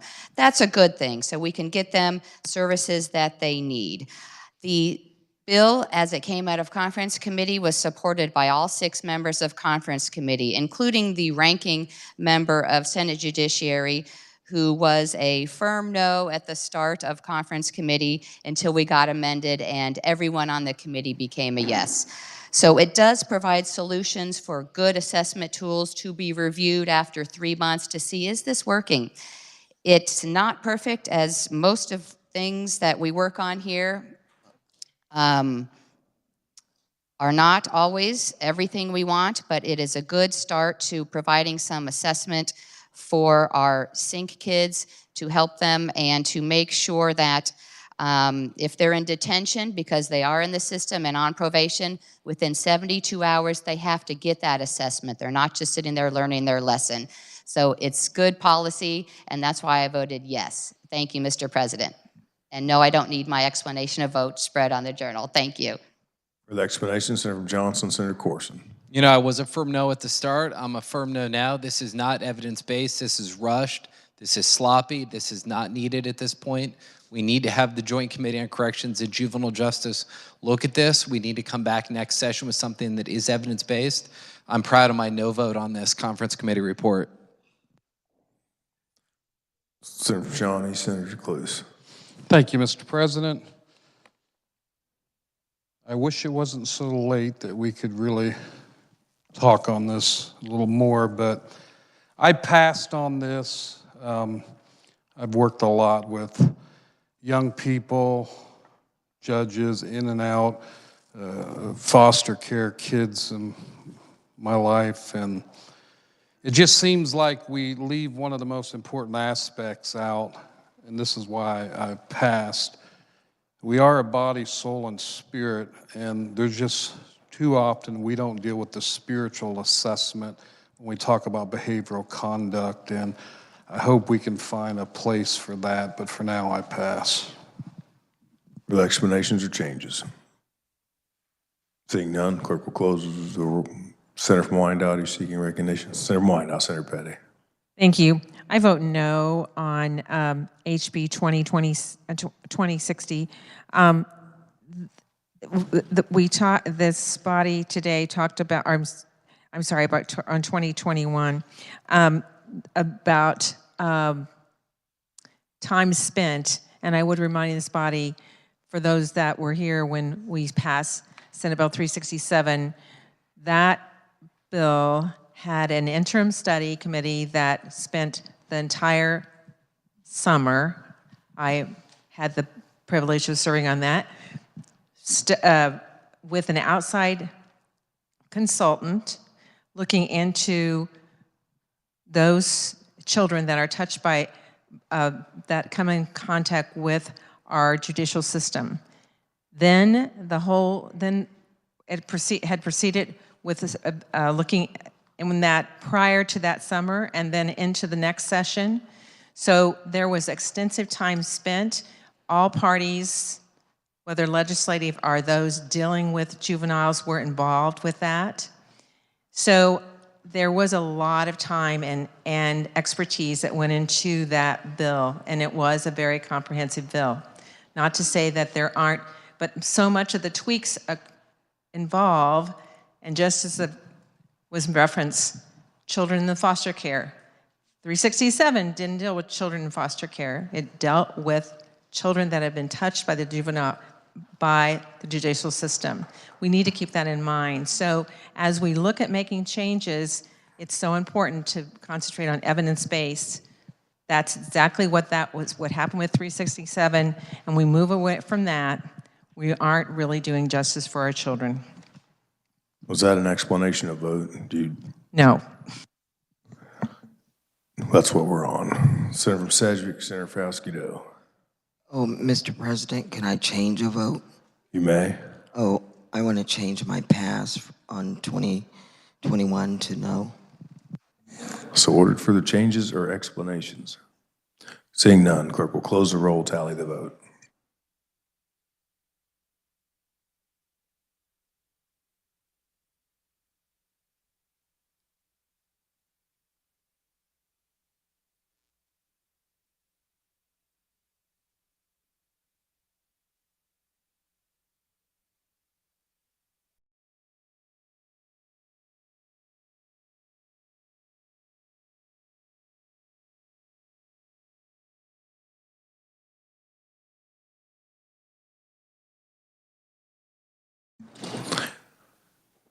(32) having voted in favor and 3 opposed the passage of House Bill 2060. This measure, having reached its constitutional majority, is hereby declared passed. 17 in favor and 18 opposed to House Bill 2021. This measure, not having received the majority, is hereby declared failed. Before recessing, are there announcements? Seeing none, Chair recognizes the Majority Leader from Cali, Senator Alley. Thank you, Mr. President. Republicans will caucus upon recess in 5:48, and I yield to the senator from Douglas, Senator Francisco. Senator from Douglas, Senator Francisco. Thank you, Mr. President. The Senate Democrats will caucus upon recess in room 287 North. I yield back to the senator from Cowley. Senator from Cowley. Thank you, Mr. President. I move the Senate recess to the sound of the gavel. For the motion, all those in favor say aye. Opposed, no. Senate is recessed.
The Senate will come to order.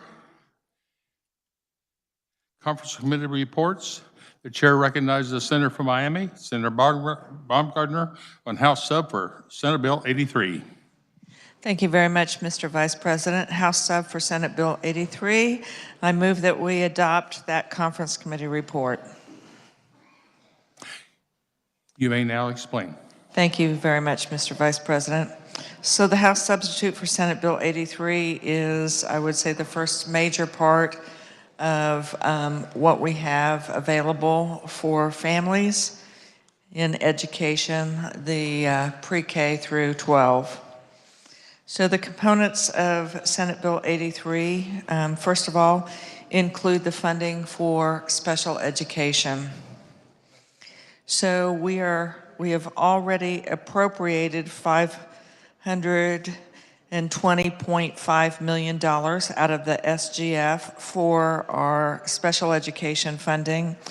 We are adding to that $72.4 million. That will be in ARPA funds. So what we're doing is we are taking those federal dollars that came to this state, and we are fulfilling that obligation that the federal government is not with regard to funding coming in for our children that are eligible for special education. In addition, we are adding a task force that will meet not only this interim, but if need be, the next year during interim. It will have 11 members, and these are going to be folks that are appointed by not only the Speaker and the President of the Senate, but our minority leaders of both the House and the Senate. We also are going to have someone that's appointed by the State Board of Education, and we'll have 3 other members that will be appointed by the Kansas Department of Education, including representation for Tiny K. That was an ask that we heard in Senate Education Committee when we had our hearing. Excuse me. We are establishing 2 new programs. They are going to be a KEEP Award as well as a KEEP Grant. So to be clear, the KEEP Award is for $1 million, or boy, $1 million. Let's give $1 million to each family. We are tired. The KEEP Award is for $1,000. It is for children that are attending our public schools whose families are at the 250% or below for household income below the family or the federal poverty level. For a family of 4 right now, that is at $69,372. So the child must be attending a public school, and the funds are then available for use. And we have a whole listing of how those funds for education and enrichment can be used. We also have a list of what's prohibited use, such not for sporting goods, not for driver's education, not for non-academic lessons and things like that. Doesn't include clothing or uniforms, food or meals.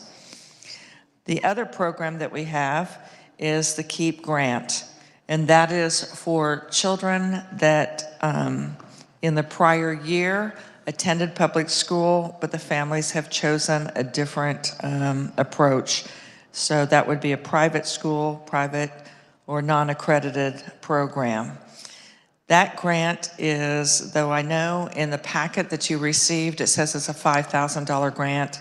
That is, I would say that is an inaccurate representation because it's 95% of whatever is base state aid. So this year base aid is right at $4,846. So next year when we have our base aid determined, it would be 95% of that. Again, the family, very same guidelines, has to be at 250% of the federal poverty level. Those funds can also be used for that education, tutoring service, curriculum needs, and so forth. Both of these programs will be operated and overseen by the Kansas State Treasurer. The Kansas State Treasurer will be responsible for coming up with rules and regulations. Parents will be required to fulfill applications. And going back a little bit with regard to the KEEP award, that $1,000 award, the state already is contracting with Merit. And what Merit has done is they have come up with a list of approved vendors. We have over 75 of those approved vendors. So that expense is submitted. It goes through that approval process, and then the reimbursement occurs. Mr. Chair, at this point in time, I believe that I will stop so that I can address any questions that there are. Are there any questions from the senator from Miami? Chair recognizes the Minority Leader from Johnson, Senator Sykes. Thank you, Mr. Vice President. No questions, just some comments.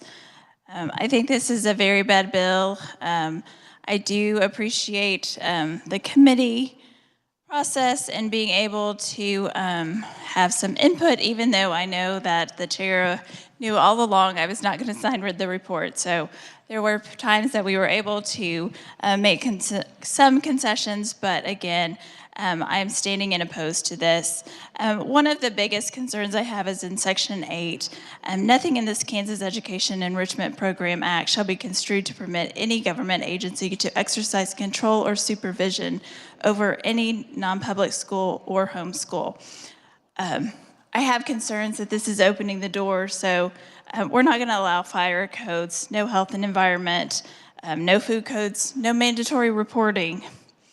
Another provision that was put in the bill, a child that is a qualified student who is receiving a grant pursuant to this, they shall be deemed to meet the requirements for attendance. So if they are a grant recipient, they may or may not be required to attend school. There's several other things that I don't like, but currently we have close to 140,000 students who are receiving free and reduced lunch. If they were able to do this, we're looking at about $1.1 billion. I'm sure not all of those will decide to take part in this, but there is no accountability. And just part of one of the many emails that I have received from a constituent, it's puzzling to see the text and hear the rhetoric of these bills that require no assessment or objective measures for success, when the mantra in the education committees has been focused on state assessment scores. We also heard that the proponents of these bills do not want to be held accountable for the funds they would receive from taxpayer dollars. Can you imagine a successful business not requiring employees to turn in receipts or have any performance measures of success? It seems unlikely that any unlicensed parent attempting to homeschool will be prepared to teach their children to read using the principles of the science of reading and other evidence-based teaching and learning strategies. In fact, the research on voucher programs indicates students return to public schools significantly behind their peers. Also, please consider in these times of unprecedented student mental health concerns, voucher-funded students will have no access to a school counselor or a mandated reporter. So I urge the body to vote no. Senator from Miami, care to respond? I'm happy to respond. Thank you, Mr. Chair. It's interesting the different things, the concerns that were shared by the ranking minority leader, concerns that there's not going to be any oversight to assure that the children, if they are attending a private institution or if they were being educated from home, they wouldn't be recipients of something such as science of reading. And the fact of the matter is, we have very few, percentage-wise, very few of our teachers in our public schools that have actually been trained in the science of reading. The reason for that is our universities are not teaching that as students are earning their degrees in elementary education. So I throw that out as a red herring. Then when we talk about some of the other issues, the fact of the matter is we do have data, and we've received it from our public and private universities. We have at no time received from them an indication that students that are applying for scholarships and applying for admission to those institutions of higher ed, if in fact they attended a private high school in the state, are ill prepared to take on. In fact, information that we have received from ACT says that the average score for a student that is attending private schools is at the overall score is at 29. There is going to be accountability. There's a mandate for accountability. They have to apply, the parents have to fill out the paperwork to apply, and it isn't just a check for $1,000 is sent to the family of a child that's attending public school. There isn't a check that's sent to the family that would be eligible for the grant that's set 95% of base aid. But in fact, documentation must be submitted and turned in. And that will be overseen, again, by the treasurer of the state. I'll stand for additional questions, Mr. Chair. Are there additional questions? Chair recognizes the senator from Johnson, Senator Warren. Thank you, Mr. Vice President. I'm getting a lot of emails about Senate Bill 83, calling them a voucher, and I'm wondering how to address that concern that I'm hearing from constituents. Senator from Miami, Senator Baumgartner. Thank you, Mr. Vice President. I would share this with your constituents. What we tried to do in our conference committee and what we hope to become Kansas law is that there will be 2 KEEP opportunities for Kansas families. There will be the KEEP award that is available for those families that have children that are attending our public schools. And that award simply means if you qualify based on your family income for free and reduced lunch, then you will be able to participate in this.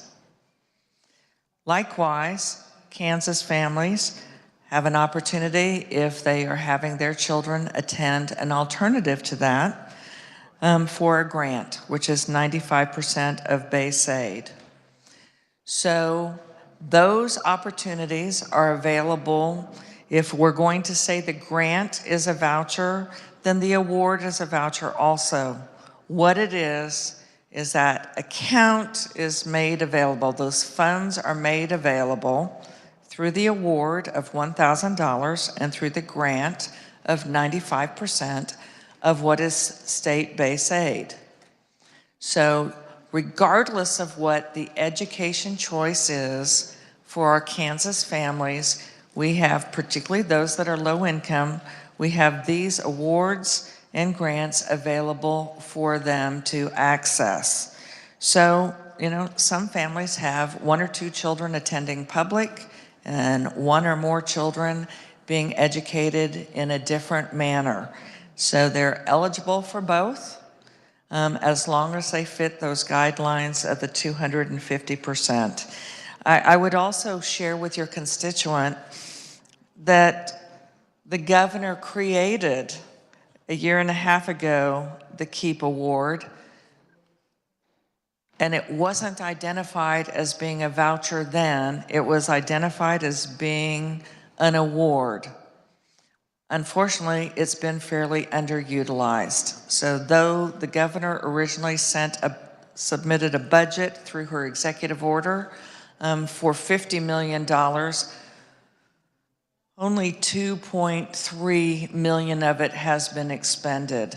And I think it's important that we make sure that school districts throughout our state, when the parents are enrolling their children, they be provided that form that indicates whether they're eligible for free and reduced. They also are provided that documentation for them to be eligible for the awards. So that's how I would explain it to your constituents. It's available for all kids if their family fits within that 250% guideline. There is one other group that I want to say is eligible for the grant, at that 95% of base aid, regardless of income. If those were children that were attending in a community, the school that's been shut down, and they would have to travel more than 15 miles to get to a neighboring school, they would be eligible as well. That's the one exception. Thank you, Mr. Vice President. Senator Warren. Thank you, Mr. Vice President, and thank you for the explanation. So the KEEP program, where the grants, the awards are coming from, have already been in place, established by the governor for a year and a half, if I have that correct. So this is not, the funds aren't coming from a new place, but an established program. Senator Baumgartner. Thank you, Mr. Vice President. The $1,000 awards, the $1,000 KEEP awards have been established for right at a year and a half, and that was through executive order. And the reason we put this in the bill, in Senate Bill 83, is so what we know to be true about executive orders, they're not laws. And this is to codify into law that we want to make sure that those awards for enriching education for our families and for our kids is available. Senator Warren. Thank you, Mr. Vice President. And that was what my next point, my next question was going to be, that this is codifying a governor executive order program created about a year and a half ago, if I've understood correctly. So thank you to the good senator for the explanation, and thank you, Mr. Vice President. Are there other questions? The chair recognizes the senator from Wyandotte, Senator Petty. Thank you. And I do have a question for the senator. You mentioned being eligible for free and reduced lunch, but then you also mentioned the category of 250% of poverty. So currently our families who are at 250% of poverty, and I heard you say that a family of four, that's $69,000 plus for a family of four. Are they eligible for free lunch? Senator from Miami. Thank you, Mr. Vice President. I believe they are eligible for reduced lunch at 250%. I believe that's incorrect. You, Senator Petty. Thank you. You also mentioned that the saving or the account where families could receive 95% of base state aid. And I would appreciate if you would share with the body what is the accountability for those funds if a family who has children going to private, going to public, or going to accredited or non-public schools. Senator from Miami.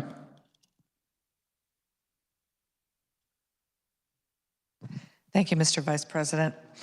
I'm going to answer a question that was previous, because while I was getting the information for that, I didn't hear the question. So the question about free and reduced. So to be eligible for free lunch is at 135%. Reduced is 185. It's the CHIP eligibility that's at 250. So we put it at the CHIP level.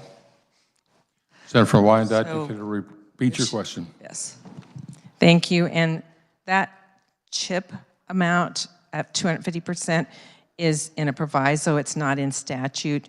And as you just mentioned, in a family that is at 250% of poverty, their children are not eligible for free or reduced lunch.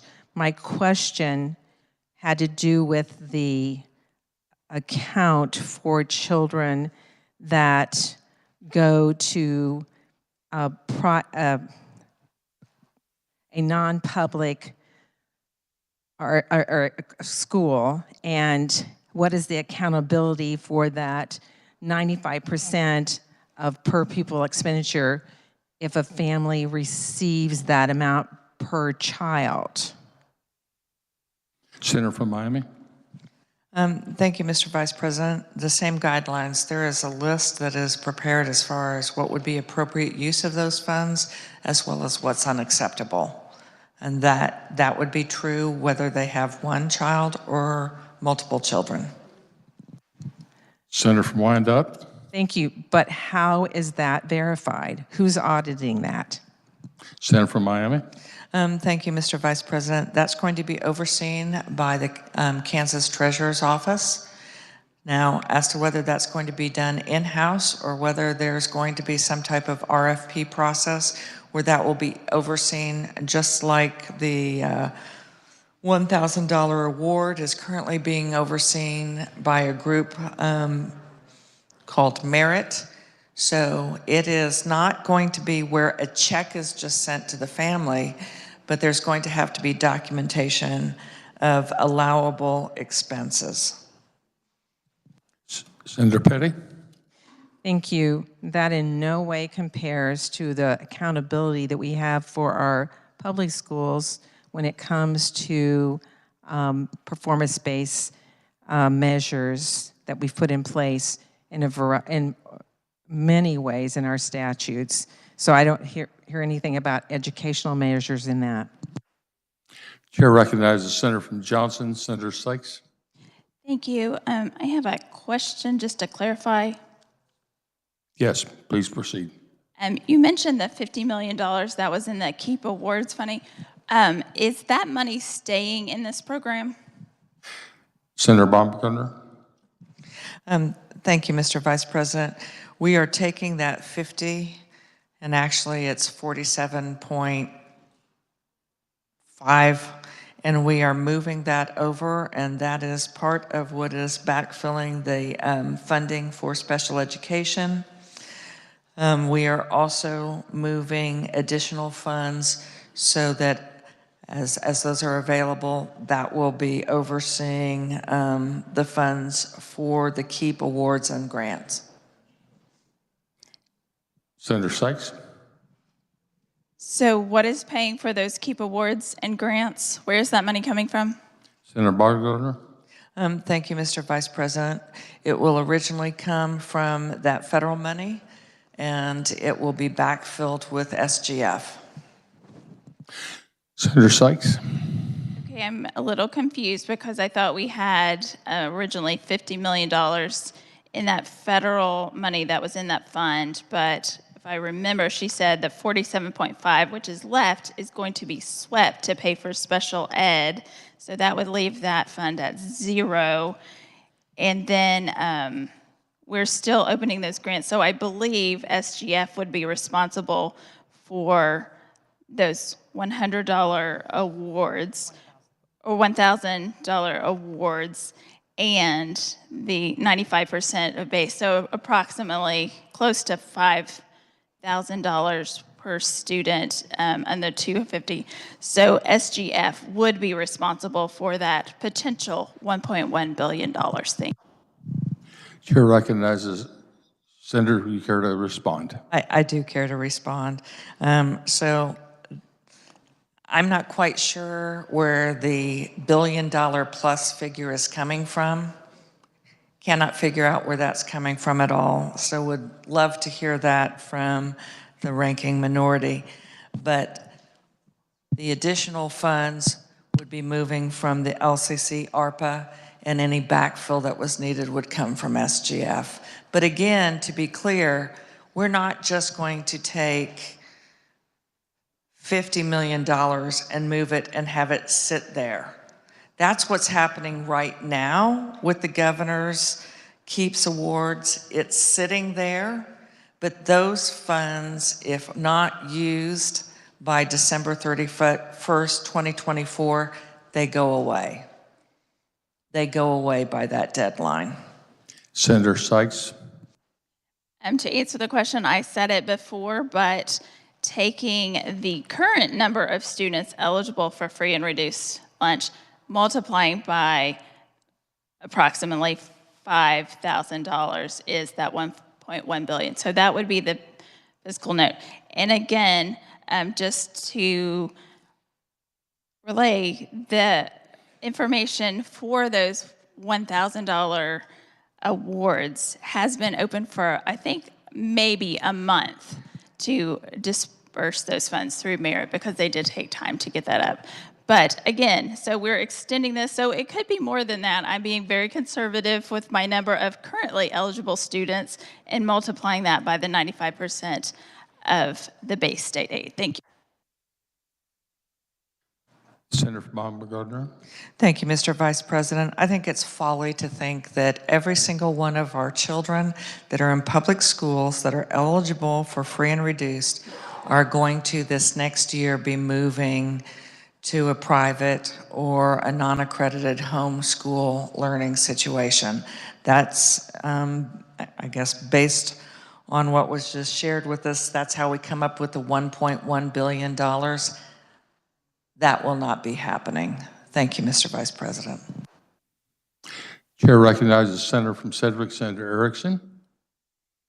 Thank you, Mr. Vice President.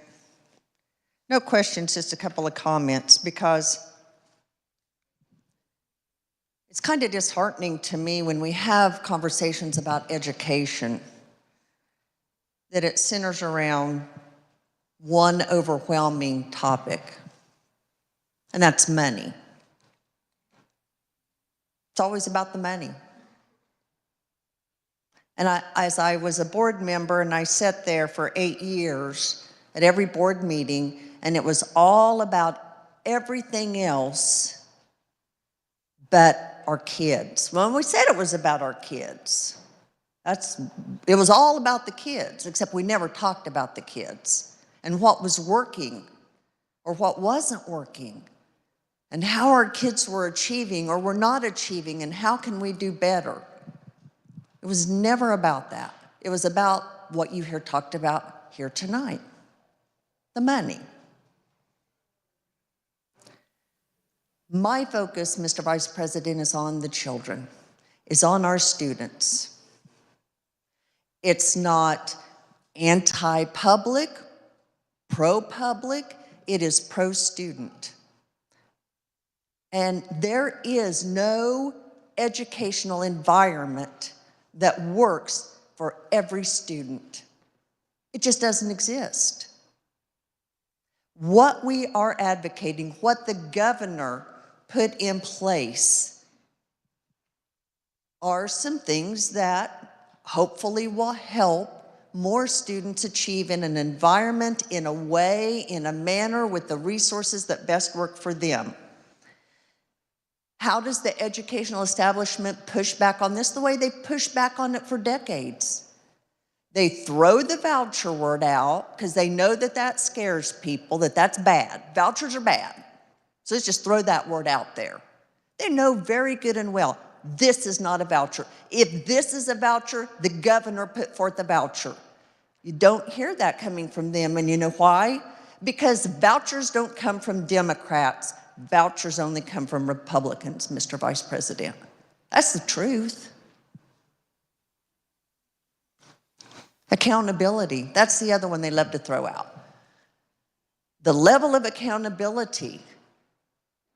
Let's talk about accountability. What do you want to talk about accountability? The way funds are expended? I'm great, let's talk about it. I'll give you one example of 1,000 that I can give you in my experiences as an educator. There's a school district whose superintendent makes over $300,000 a year. That's fine. In their contract, they have a clothing allowance, Mr. Vice President, of $525 a month, on top of their $300,000 salary.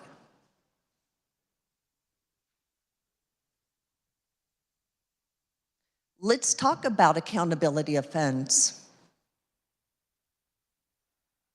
But let's talk about it in the full context of where education dollars are going. Let's talk about accountability of results, educational outcomes. I've heard that mentioned tonight, Mr. Vice President. There is no objective education assessment that is not gone down as our funding has gone up. Not one. Not the ACT, not the NAEP, not the state assessments. Why aren't we talking about that? And by the way, we're talking about public schools, which are getting $19,929 per student. That's the average expenditure per pupil. And they want to talk about $1,000 and $5,000 per pupil and the accountability for that? All I ask, Mr. Chair, is that we put aside these tired old red herring inflammatory words, and let's talk about what's really best for kids. I think we can all agree on that. We can all agree we want what's best for kids. But as long as we keep throwing out the same old voucher and accountability, let's talk about it, but let's have a meaningful discussion about it, and not just about what you like or don't like. Because we can't keep doing what we're doing. Look at the trend data. Look at what we're doing. We're spending more and more and more and getting less educational outcomes. That's not good for our kids, and it's not good for the state of Kansas. And if we can't be honest about that and come to the table with some solutions, some innovative solutions, Mr. Vice President, that's what I want to talk about, not just how much. Thank you. Are there other questions? Seeing none, we will hold for final action. The chair now recognizes Senator from Lynn, Senator Tyson, on House Sub for Senate Bill 169. Thank you, Mr. Vice President. I move the Senate adopt the conference committee report on HB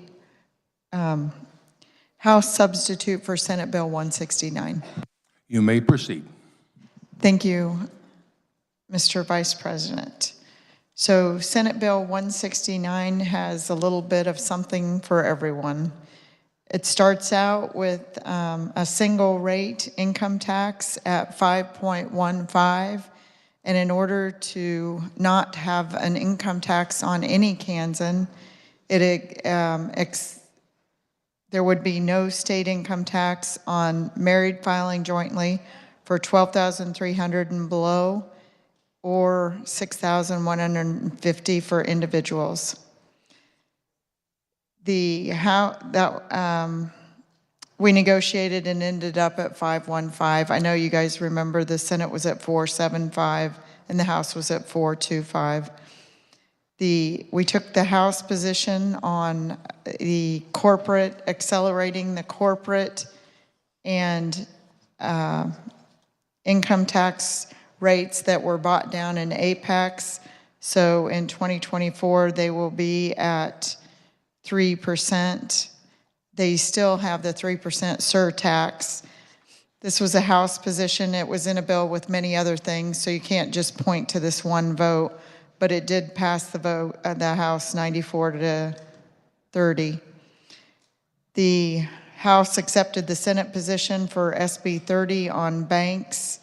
It would decrease the privilege tax in 2024 from 2.5 to 1.94, and then to 1.63 in 25, matching the decrease for the corporate. Social Security, the Senate position was to exempt all Social Security from state income tax. The House would not accept that position, so we found a compromise. The compromise, Mr. Vice President, was to take, right now at 75,000 and below is exempt, so we move that to 100,000 and below is completely exempt. We got rid of the cliff and then increased the exemption $5,000 a year. So this year, in 2023, it would be 100,000. So when you file next year, then in 2024, it would increase $5,000 and so on. So it'd be 105, 110. Standard deduction, we both agreed on this. This was modeled after the federal tax code. So it's an inflation factor to increase the standard deduction each year. That will start in 2024. The bill would also accelerate the food sales tax. The House position was to accelerate it January 1st. July 1st, yeah, thank you. The House position was to accelerate it July 1st of 2023. We thought that was fairly aggressive. And so we did accept their position on taking the state food sales tax, only the state, to 0, but we will not do that until January 1st, 2024. That way we give the vendors and businesses time to react again with such a big change. And it was scheduled to go to 2% January 1st, 2024, so it's just a 2% move. School finance, the 20 mil levy. Last year, the Senate was innovative. It was brought to us by a House member, and for years, it has been $20,000, the first $20,000 of your 20 mil on your property tax is exempt for all homeowners. Last year, we raised that to $40,000. The House liked the idea so much that they picked it up again this year, as did the Senate. We kicked it out of committee at $65,000 exempt, and the House passed $80,000, so we landed at $60,000. Ask me how we did that. I have no idea, but we did, and we both agreed to it. With that, Mr. Vice President, I'd stand for questions. Are there questions? And the chair recognizes the senator from Douglas, Senator Holland. Thank you, Mr. Vice President. First of all, I want to thank the senator from Lynn for properly and appropriately explaining the contents of SB 169, the Conference Committee report before us. As she indicated, it's got something in it, a little bit for everybody. Mr. Vice President, I rise in opposition to this Conference Committee report just from the overall position of when you combine, Mr. Vice President, the all funds cost of both the Senate Bill 169 and the other policy piece that I assume we'll be debating later this morning on Senate Bill 8. The all funds cost of those, Mr. Vice President, come to over $560 million annually. And the overall cost of both programs, this just harkens back to the good old Sam days. Specifically, my concern with the packages that's put together, if you look at the provisions of the individual bills, the flat tax portion of the 5.15%, the all funds cost for that, and looking out into 25 and 26, that comes to over $330 million, Mr. Vice President. And when you basically consider that the vast majority of those funds are going to the savings, the tax benefits of those, Mr. Vice President, the vast majority of those are going to basically a Kansas adjusted gross income filers of $100,000 or more. I think those are dollars that we could be basically putting to use in other things. I don't think that's the priority of that, for the expense of that program. Once again, that single rate piece at the $335 million, that's well over half of now this annual recurring fiscal note of $560 million, all funds. So there are pieces in there to address special different interests. But once again, with the fiscal note being much too much focused on the flat tax program, the 5.15, I cannot support this. Thank you, Mr. Vice President. Senator from Lynn, do you care to respond? Thank you, Mr. Vice President. Yes, I would. The tax estimates that we see before us, as with any, are static, as we know. Static meaning they're anticipating what will not come into the state coffers as a result of these tax cuts. But what it doesn't put into play is how many times over we keep that money in our constituents' pockets, and how many times over that will help generate even more tax dollars. So all we have to do is look to last month. The coffers are up $65 million.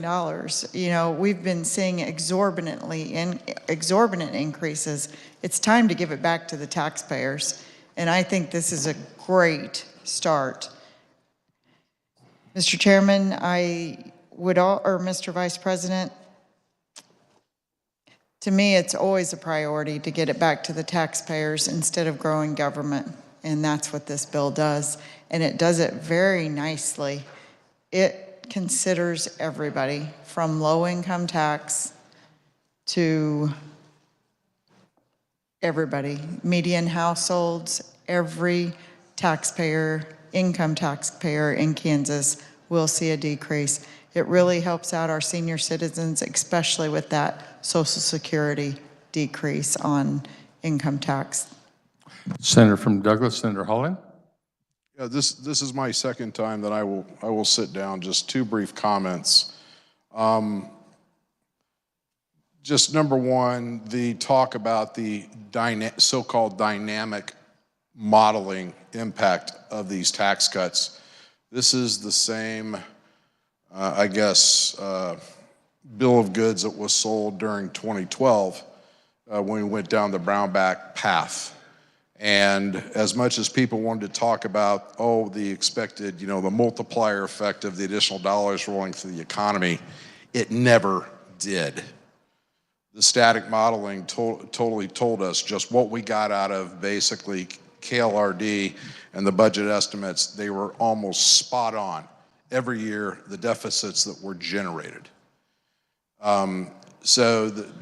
Once again, that's my concern with this deal is that, yes, this is what it's going to cost. And once again, I would go back to the body that in that time, 2011, 2012, because some of us were here, okay, the ending balances looked great at that time. And make no mistake, they look healthy now, and they are healthy. But I would go back to that time when you saw those massive deficits take place because of the excessive tax cuts that were implemented. And over a 2 or 3 year period, we fell through the ground. It was a very bad scene. So once again, there are good tax policy pieces in here. I just feel that the committee went way too overboard on this flat tax piece of the 5.15. Once again, the vast majority of these savings go to higher earners. We have many other programs, okay, for example, that we could have had basically provide additional tax relief to other constituency groups, okay, that we and at a fraction of the cost of what we're paying those KGI earners at $100,000 above. Once again, those earners on this layout for the flat tax, you're talking over $200 million of that $330+ million fiscal note going to those higher earners. There are other programs that we could have either enhanced or given new tax cuts to at a much cheaper cost. Thank you, Mr. Vice President. Senator Tyson. Thank you, Mr. Vice President. We've heard the term a couple of times this evening, red herring. Boy, there were a bunch of red herrings in those statements. And I'm going to start out with the Brownback tax cuts. Those tax cuts in 2012 removed state income tax on small businesses, sole proprietorships, LLCs. What happened after that is critical that you know. In 2013, there were continued tax cuts. There was a sales tax cut, and there was income tax cut. And there were built-in income tax cuts in 13, 14, 15, 16, and 18. We never got to the 18 because we had a massive income tax increase in 2017 that I did not support, would not support, was the major burden on low-income tax earners. In fact, we were to the point where we were going to exempt 20,000 and below for individuals, no state income tax. But the 2017 tax increase exempted $2,500. And that's where we're at today for an individual. What this does is takes us back up, moving in the correct direction to the 6,100. The reality too with the brown back tax cuts was the economy. It was the perfect storm. You had tax cuts, you had increased spending, and then we took a hit in oil and gas, aviation, and agriculture, our three top industries. So that soundbite is not reality. It is a major red herring. This is a very thoughtful process in going to a single rate. It helps all taxpayers in Kansas, and when we say it hurts the lower third or helps the upper echelon, that's not quite accurate either. If we look at who is impacted by this, it's almost a third, a third, a third. With the low income tax bracket, approximately 30% of our taxpayers in Kansas, they will benefit from this tax cut. Then the higher, they do benefit too. The middle income do not benefit as much, and that's why we made sure that standard deduction increase was in there. So they will benefit, especially over time. Mr. Vice President, I think we've got a great product here. I think it's one of the best we've seen in a long time. Seeing no other questions, we'll hold for final action. Now I turn to the Senator from Lynn, Senator Tyson, on House Bill 2002. Thank you, Mr. Vice President. I move the Senate adopt the Conference Committee report on HB 2002. You may explain. Thank you, Mr. Vice President.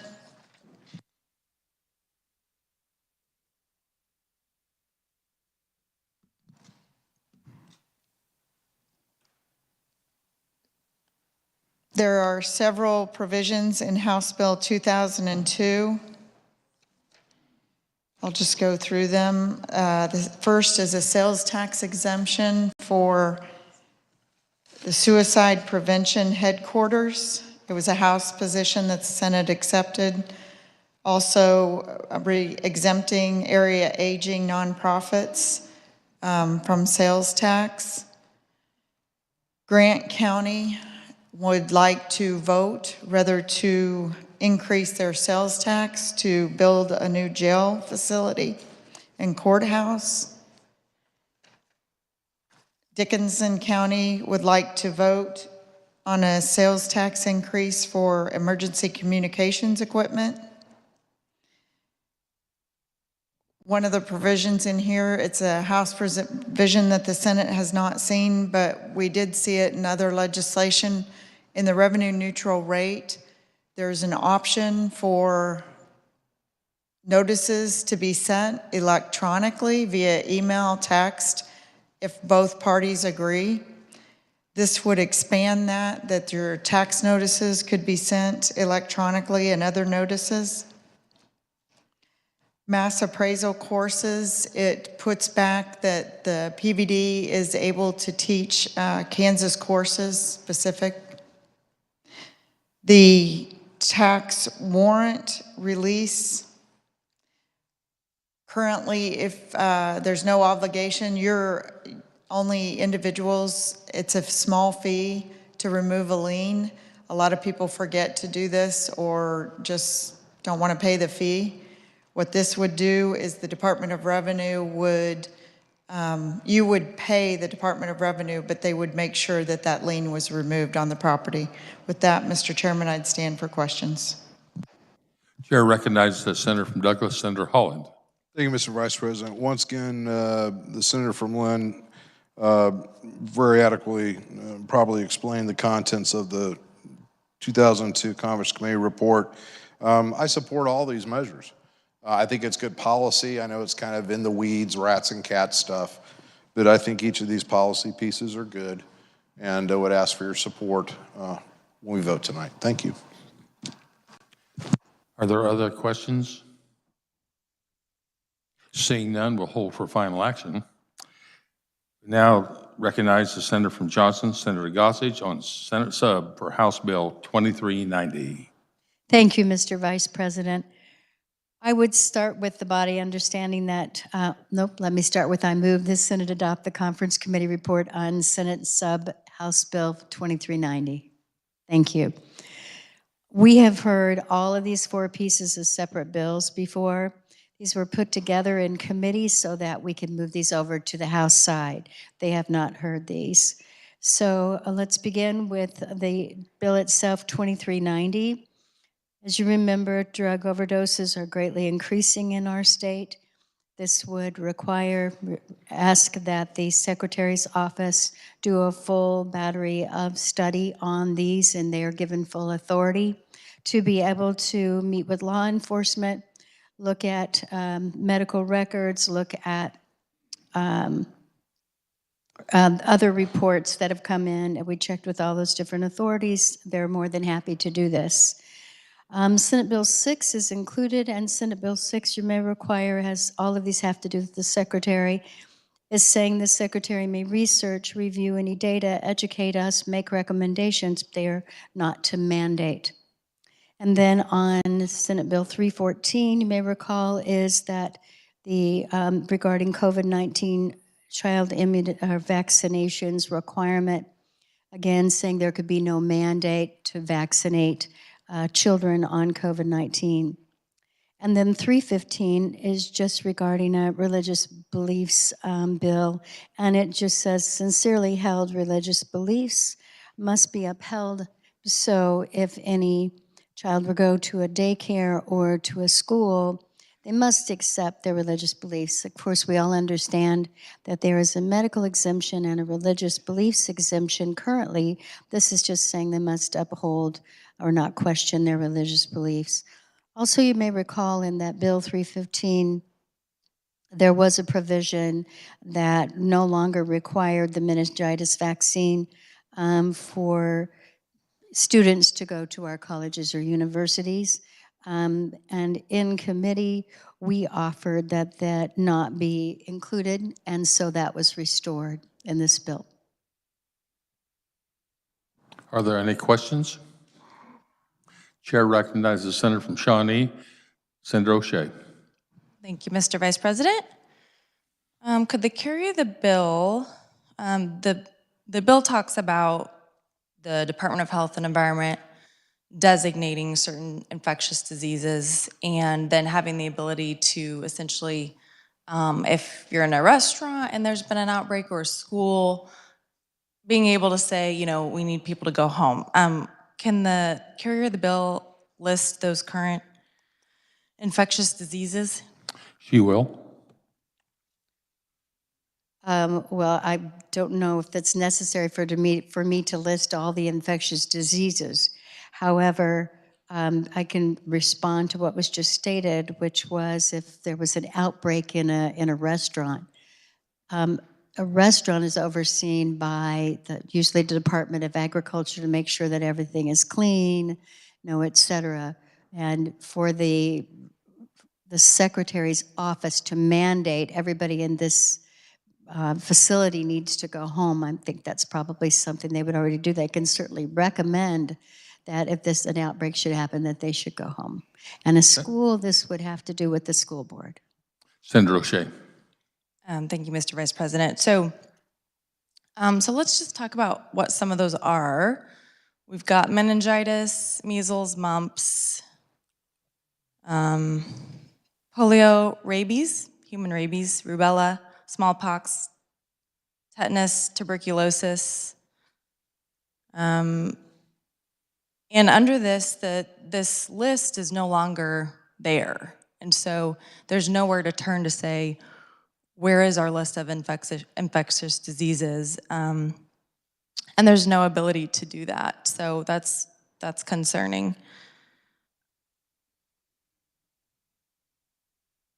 I also want to speak to the exemption is actually a philosophical exemption, and it's under the disguise of a religious exemption. So I remember during special session, Leland was 2 weeks old, so I was listening all day at home while, feeding and trying to sleep with the baby, and I was gonna come in if they needed my vote, but I remember one of the senators asked another senator on the floor, so under this new expanded religious exemption, could someone say, the devil told me to not get a vaccination, and would that count? And the other senator said yes. And so again, this is theistic or non-theistic. This isn't religion. It's just any thought that you have about whether or not you want an exemption. And so I just think, we're disguising it as religious freedom, but it's just really any kind of philosophical exemption towards vaccinations. We know from studies and in other states that when you have a philosophical exemption, that the vaccination rates go down. When vaccination rates go down, we know diseases go up and we know deaths go up. And usually this happens in babies and children. So in Ohio, they had a breakout of the measles in a child care facility. Usually about 20% of the children would end up in the hospital, which is absolutely terrifying to think about happening. But in Ohio, 42% of the children ended up in a hospital. The reason being 80 out of the 85 children weren't vaccinated. So why would we want to allow anyone to say, I don't really want to get vaccinated, that they're putting themselves at risk and other people at risk too? I'd like to ask if the senator from Reno would stand for questions. She is standing.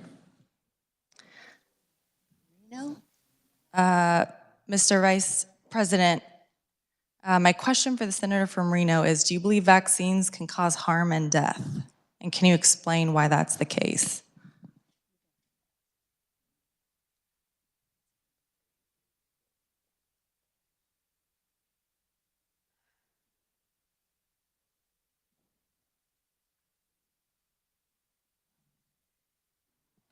Senator Farino is not standing. I misunderstood. I thought you were talking about the carrier of the bill. The question must be directed to the carrier of the bill. Thank you, Mr. Vice President. Are you able to request if someone's willing to stand for questions? No, we're on the we're on questions to the carrier of the bill. Okay, thank you. Okay, so will the carrier of the bill please explain why we believe through this policy that it would be good for less people to be vaccinated against things such as measles, polio, mumps? Senator Gossage. I think that question goes to how long have you been beating your wife? I don't think anyone believes that there should be less immunization. It's actually really not even about that. It's about the fact that of religiously held beliefs, sincerely held beliefs of why you do not feel that your child should receive a vaccination. And what I expect to happen, Mr. Vice President, is that if people did not want to have their child vaccinated, they've probably already filled out a religious exemption. The whole purpose of this, of 315, was because of what had happened during COVID. Never been a problem before, but we found that there were employers and there were some facilities that had started sending out 2-3-page documents. I remember one of my constituents bringing one to me saying, what is your religious belief? What church do you go to? Who's your pastor? We need more information. How long have you gone there? Do you donate to your church? where in the Bible does it say this? Give us the passage. It's just, who's to determine somebody's religious beliefs or whether you accept it or not? Currently in Kansas City, Kansas, for example, this is the form that they use. And it says religious exemption from immunizations, child's name, school year. My child is an adherent of a religious denomination whose religious teachings are opposed to such tests or inoculations that are required by Kansas state law for school entry. I'm aware that in the event of an outbreak or suspected case of a vaccine preventable disease, my child shall be excluded from school for the entire incubation period of the disease, and it gives exclusion periods. Example, so it lists diphtheria, must stay home for 6 days, pertussis 20 days. This is how Kansas City, Kansas schools have chosen to handle that, and then the parent signs their name and how they're related to their child. The question was, could they start questioning my religious beliefs and that they don't think mine is strong enough? In talking with the Catholic services, they said, we are staying neutral on that. Some of our bishops are of the opinion that they do require immunizations. Others are saying we accept their religious belief. And therefore, I just expect that we'll continue to see the same number of people. I haven't seen the data that another state had seen more people that chose not to be immunized. Again, I've mentioned on this floor before, my children were immunized. I've had the COVID vaccine. I'm not somebody who does not believe in vaccines. I just believe in religious freedom. Senator O'Shea. Thank you, Mr. Vice President.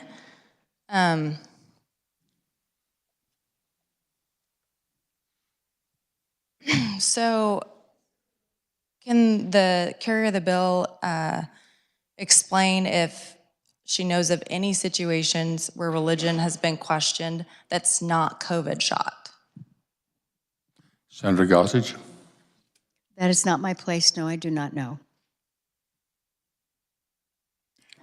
Senator O'Shea. Thank you, Mr. Vice President. So the answer is no. Outside of this one situation, this is being questioned for all these other vaccinations. So the reality is, so I think this is something that people don't understand, but I am in the age group where women are having babies and they're having to look at vaccinations, and there is true anti-vax fads going around. There's Facebook groups. There are women right and left that are questioning it.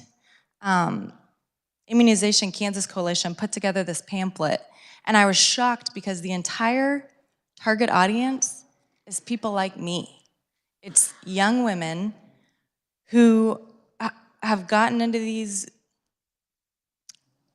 thoughts that vaccinations are bad. And I mean, you should see this thing. It explains how lavender essential oils, what the ingredients are, and then it explains vaccination ingredients. So when people are saying, I've heard people say, this legislation's going nowhere, don't worry about it, the governor's gonna veto it. But the fact that we're even having these conversations is leading more and more women, who are the ones that are choosing whether or not to vaccinate their children. And the path we're leading down is going to make history repeat itself, and there's gonna be childhood deaths.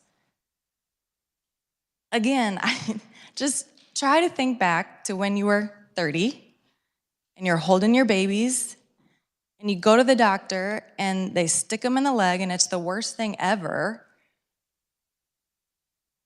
But you also are aware that if they get measles, you're praying for their life. Children are so susceptible to these things. And so, one of the people that was speaking on this when we had our hearing said, well, someone got denied by 3 different daycares. Well, good. I'm sorry, but we don't want people who are like, oh, I just don't want to get a vaccine because, it's gonna kill my child or give them autism. I'm sorry, it works because everyone's been doing it. And just because the COVID shot was weird doesn't mean we need to go and attack the other vaccinations. So another question for the carrier of the bill, What, Kansans for Health Freedom, tell me about the organization. Tell me why they brought forward this legislation. Senator from Johnston, Senator Gossage. Kansas from Health Freedom did not bring forth this legislation, but I don't know, I recall they may have testified on it, and you'd have to go to their website and look up their organization. Senator from Shawnees, Senator O'Shea. Thank you, Mr. Vice President. So they're an organization that's anti-vax. I remember when I first went to run for office, they reached out, and I was kind of shocked at just, what their platform was and what they were doing.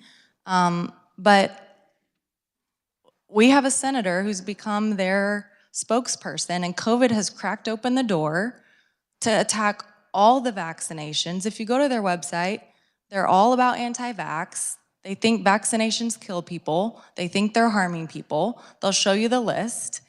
And to me, again, it's like, why are we even having conversations about this? It's not good policy. It's embarrassing.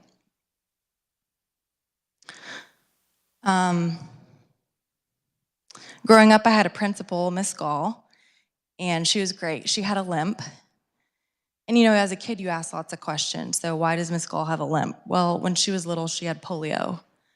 And so her foot was disformed. And, so they said, well, when she was little, she got sick. And of course, as a kid, you're thinking, oh, what did she get? I don't want to get, what is that? Oh, well, you're not going to get it because polio, you get a vaccination now. People don't get polio anymore. I don't know anyone in my generation that had polio. Thank the Lord. But that's because our parents and our grandparents lived through that and saw it and chose to do the right thing.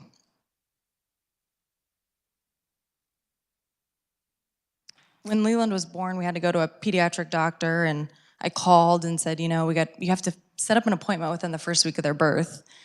And the first question they asked me on the phone was if I believed in vaccinations. And I laughed out loud. I was like, what kind of question is that? But if you don't, they don't take you as a patient there. So again, the last thing that I'm going to say is that what I'm hearing is, oh, the governor's going to veto this, it's not going anywhere. But what message is this sending to the person in my generation who's never seen any of these diseases, who thinks vaccinations are unsafe because all they've seen is the COVID shot that ran through the system quickly, who's never experienced, again, any of these scary diseases and is questioning these things? I ask that the body vote no, and I ask that they consider the situations through which this legislation keeps getting pushed forward and pushed forward and pushed forward by certain people. Thank you.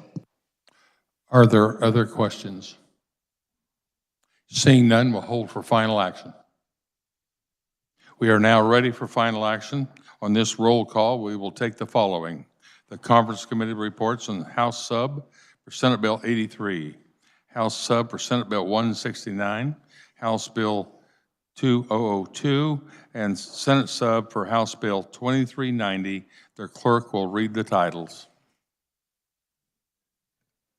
House Substitute for Senate Bill number 83, an act concerning education. House Substitute for Senate Bill number 169, an act concerning taxation relating to income tax. House Bill number 2002, an act concerning property taxation relating to the revenue neutral rate. Finally, Senate Substitute for House Bill number 2390, an act concerning the Secretary of Health and Environment. The clerk will call the roll. Alley. Baumgardner. Billinger.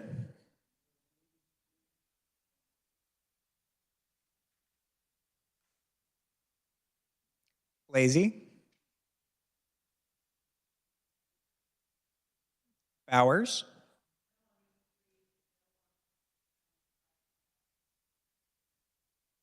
Clays. Corson.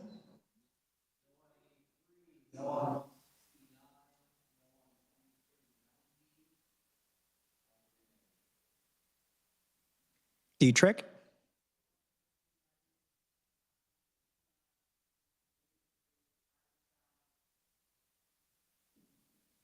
Dahl. I'm sorry. Senator Dahl, could you start over for me? Sorry. Could you start over, please? Please repeat. Senator from Finney, please repeat your vote.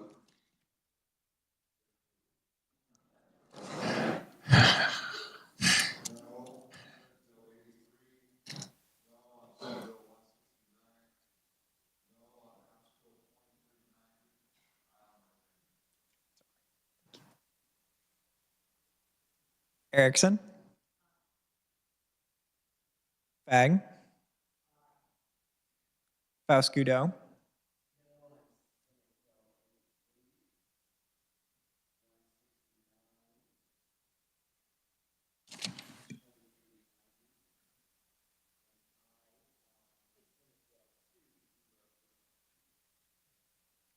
Francisco.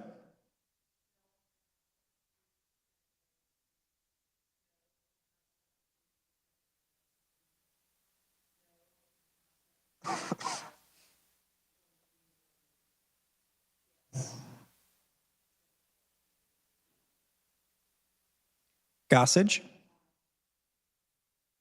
Haley.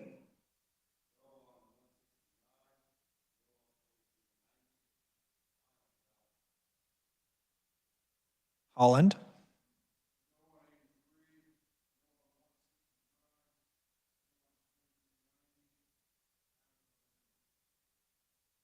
Holscher.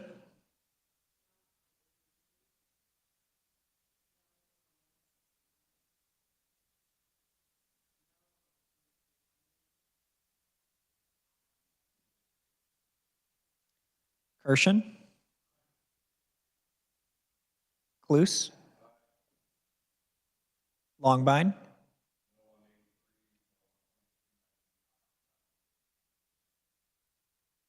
Masterson.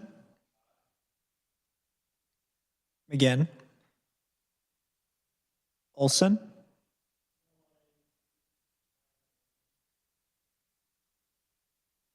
O'Shea.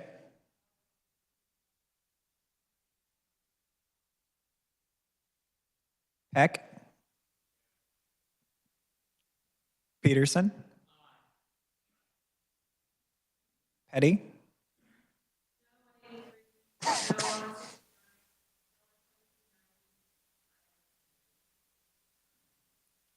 Pittman.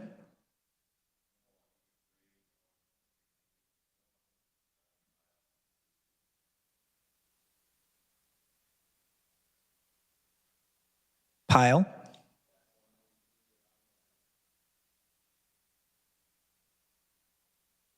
Ready.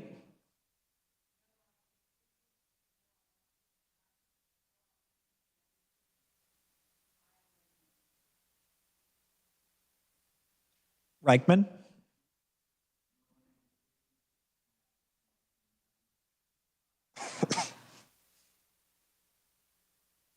Schallenberger.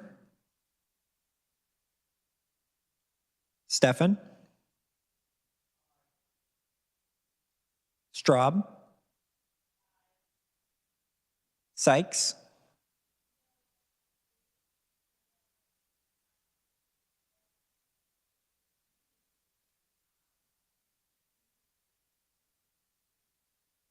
Thompson.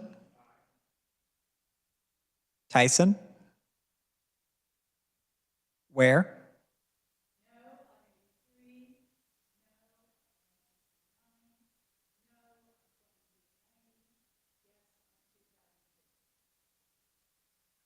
Warren.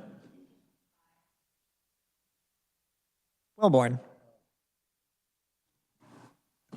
Has every senator had an opportunity to vote?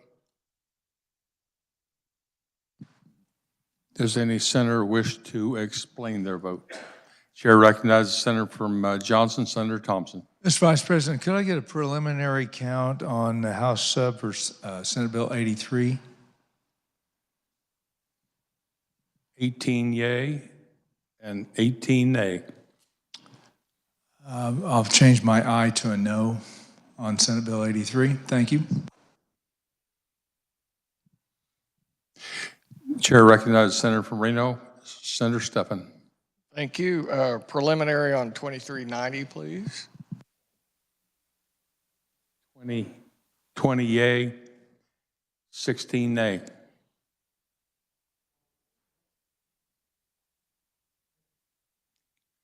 Pardon? Oh, you see 5 hands.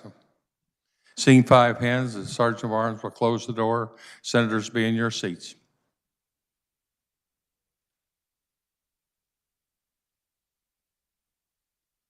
Clerk will call the roll.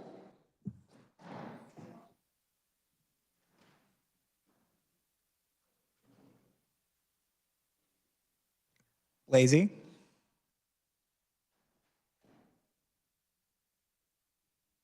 McGinn.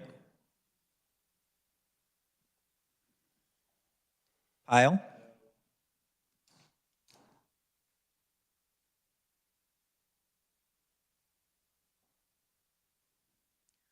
Reichman.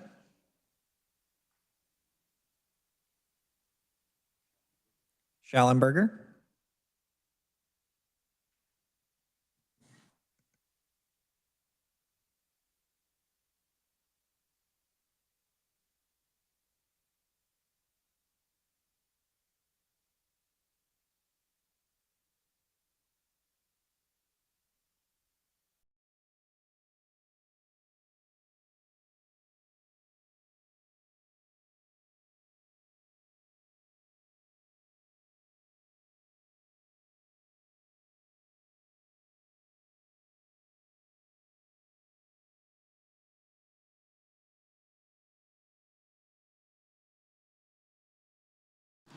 The senators that are absent have been unavailable for roll call a number of times. We will now lift the Senate.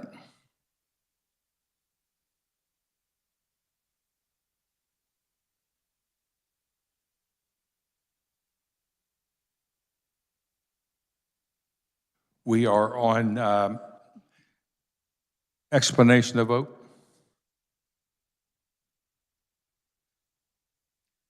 Does any senator wish to change a vote? Chair recognizes Senator from Butler, President Masterson. I do know on 2390.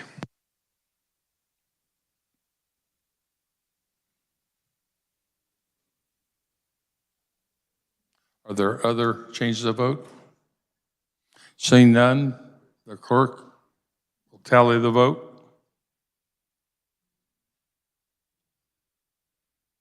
Close the roll and tally the vote.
(24) having voted in favor, 13 against Senate Bill 169, 37 having voted in favor, 0 against House Bill 200.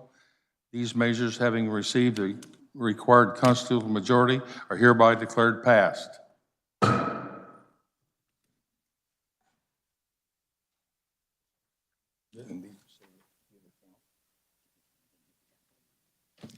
The House Bill 2390, 19 yeas, 18 nays. Senate 17 yeas and 20 nays on Senate Bill 83. These haven't failed.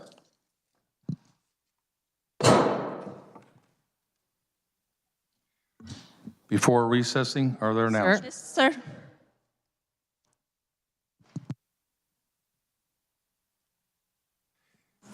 Apologize. Chair recognizes the senator from Johnson County, Senator Sykes. Thank you, Mr. Vice President. Having voting on the prevailing side, I make a motion to reconsider House substitute for Senate Bill 83.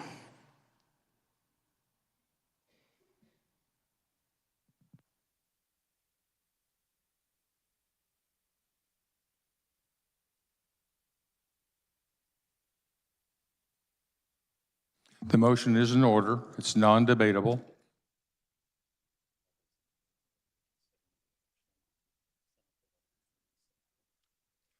All those in favor of reconsidering the action on 83, say aye. Aye. Those opposed, no. It appears the noes have it. Those in favor, stand.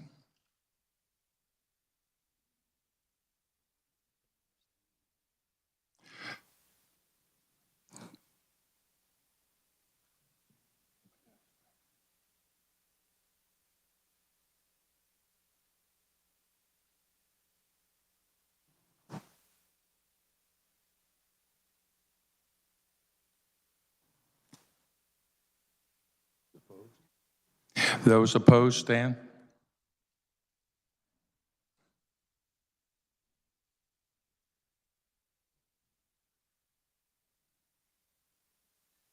Motion passed.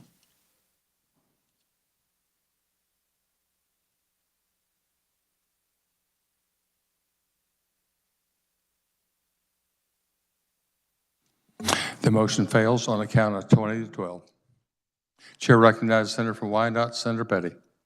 Having voted on the prevailing side, I make a motion to reconsider House Bill 2390.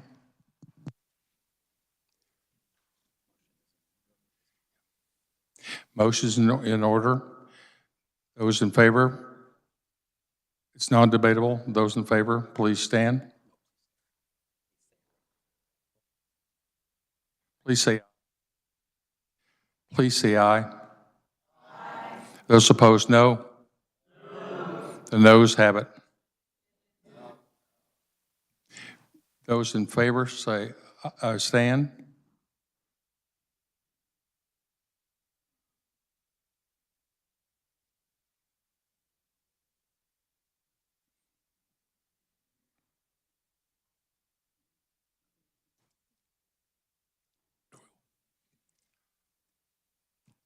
Those opposed, please stand.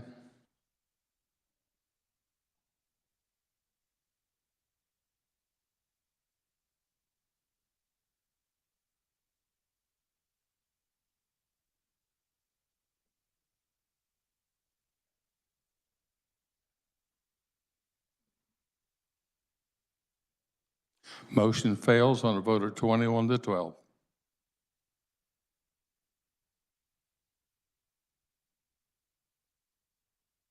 Back to announcements. Seeing none, the chair recognizes the majority leader from Cali, Senator Alley. Thank you, Mr. Vice President. Republicans will caucus upon recess in room 548. I yield to the senator from Douglas, Senator Francisco. The senator from Douglas, Senator Francisco. Thank you, Mr. Vice President. The Senate Democrats will reluctantly caucus in room 287 North. I yield back to the senator from Cali. Senator from Cali, Senator Alley. Thank you, Mr. Vice President. I move the Senate recess to the sound of the gavel. You have heard the motion. All in favor say aye. Opposed, no. The motion carries.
Senate will come to order. Messages from the House. The House adopts Conference Committee report on Senate Bill 26. The House adopts the Conference Committee report on House substitute for Senate Bill 229.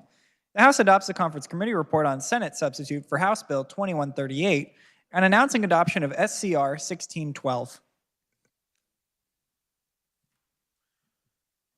Conference Committee reports. Chair recognizes the Senator from Saline, Senator Clays, on House substitute for Senate Bill 229. Thank you, Mr. President. I move the Senate adopt the Conference Committee report on House substitute for Senate Bill 229. Please explain.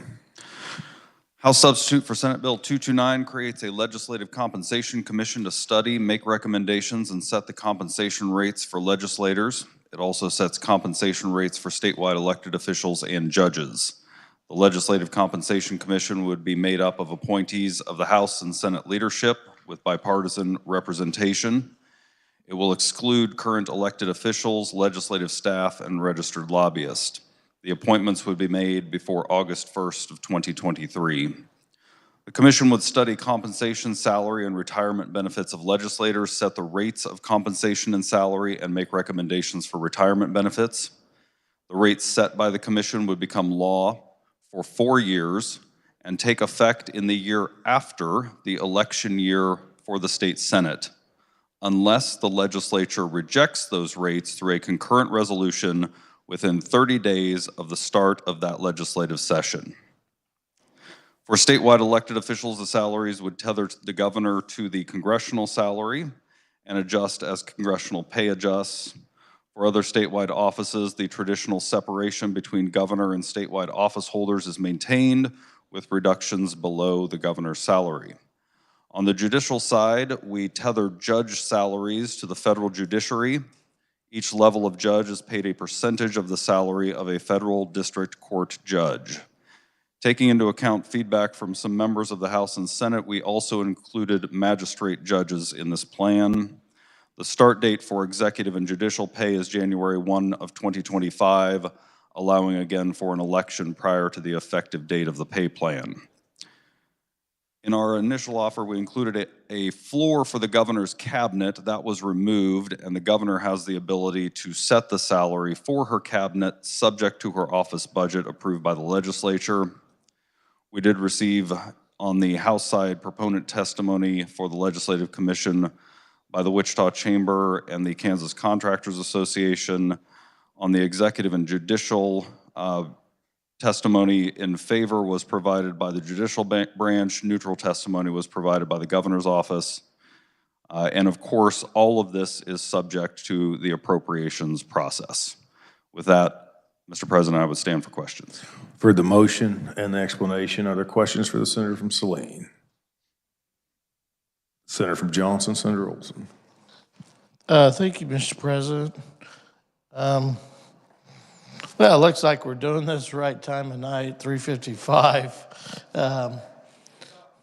It's definitely in the dark. You know, I filed a bill earlier this year.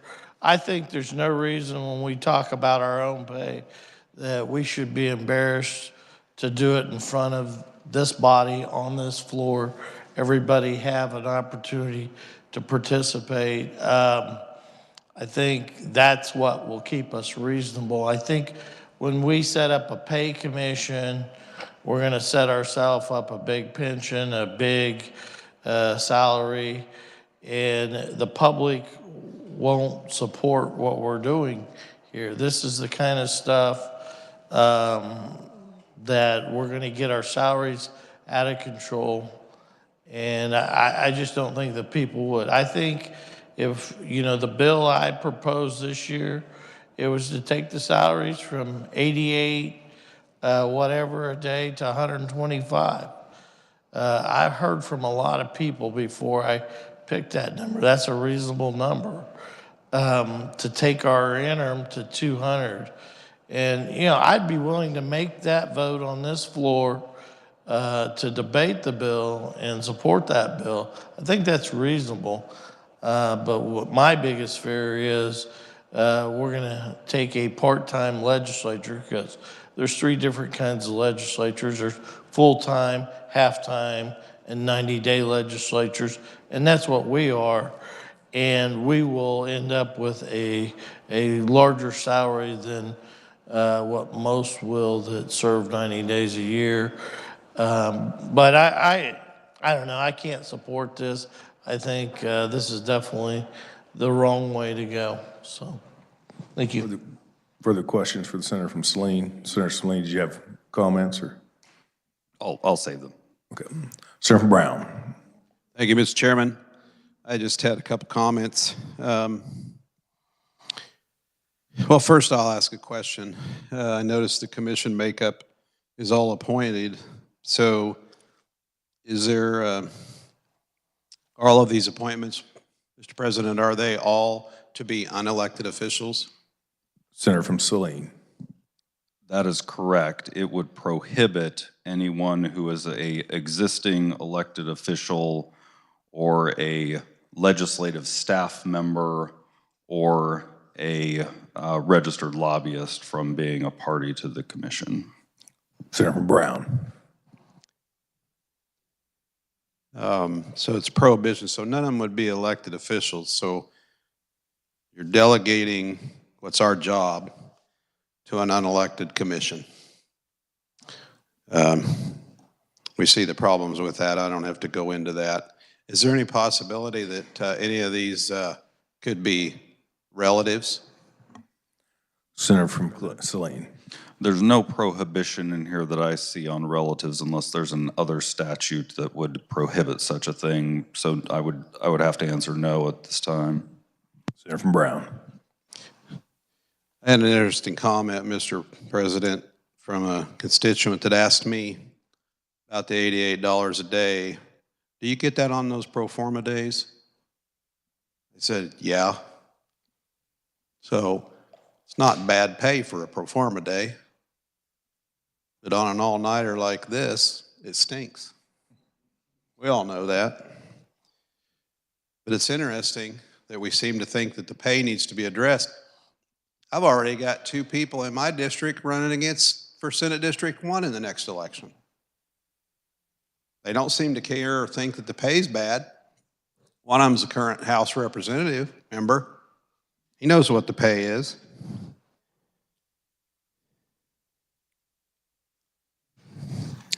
I would just remind the body, there's a scripture that comes to mind, the love of money is the root of all evil. And like I said, we're paid on pro forma days. We're paid on the weekends.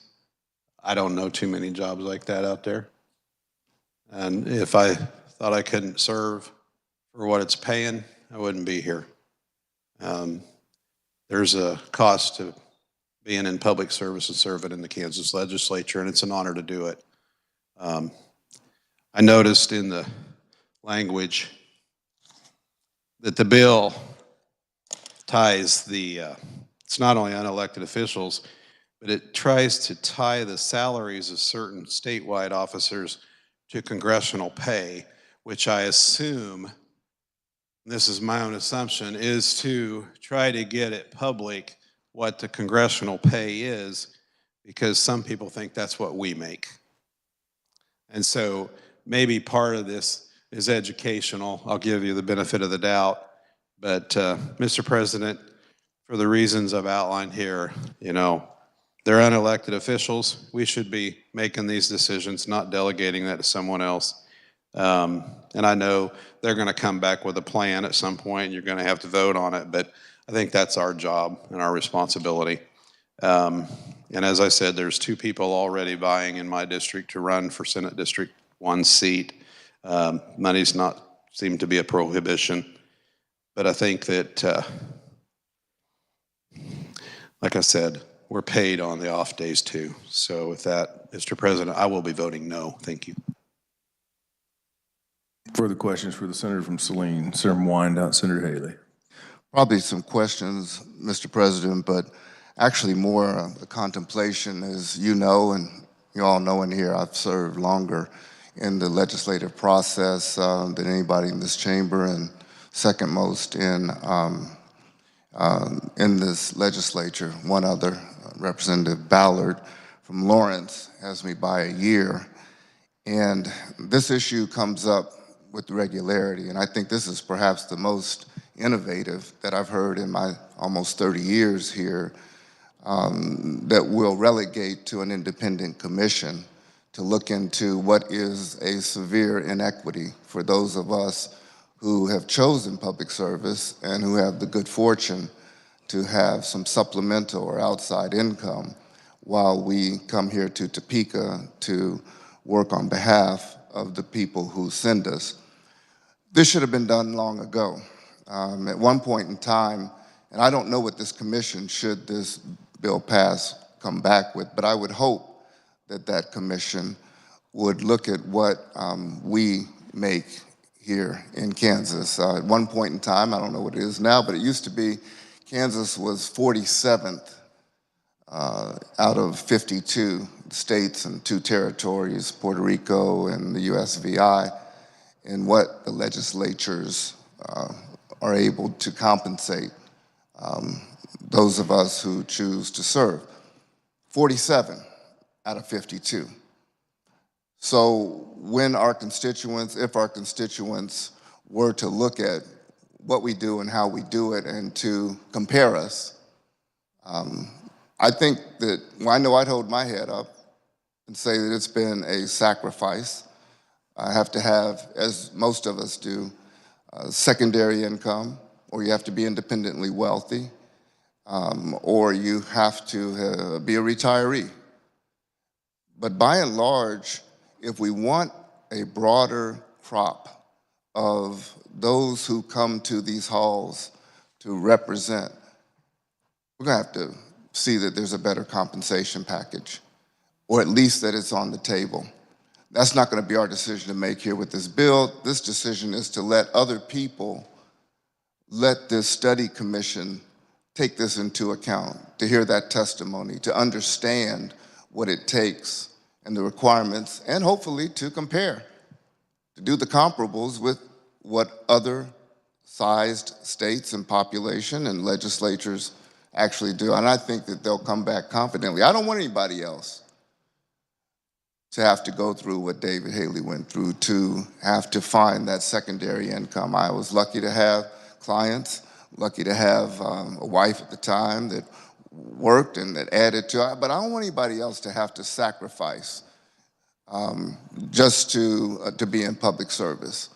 It should not be synonymous here on a Good Friday morning. I know we still have April 6th on the clock. It's past midnight. This is Good Friday, and we talk about sacrifices that have been made. Since somebody was quoting scripture over here, this is a calling, and I feel like I have been fortunate. Indeed, I've been blessed, Mr. President, to serve. But to the extent that any of us should not relegate this to this commission right now, so that a subsequent generation of legislators won't have to go through the pangs and the slings simply because they want to serve. We should be magnanimous enough to at least give that opportunity for this independent commission to make that determination. And I won't see probably the benefit of that commission's finding, but some former and future senator from the 4th should and should have that opportunity to participate, but not to have to sacrifice as much as many of us have had to find a way to do.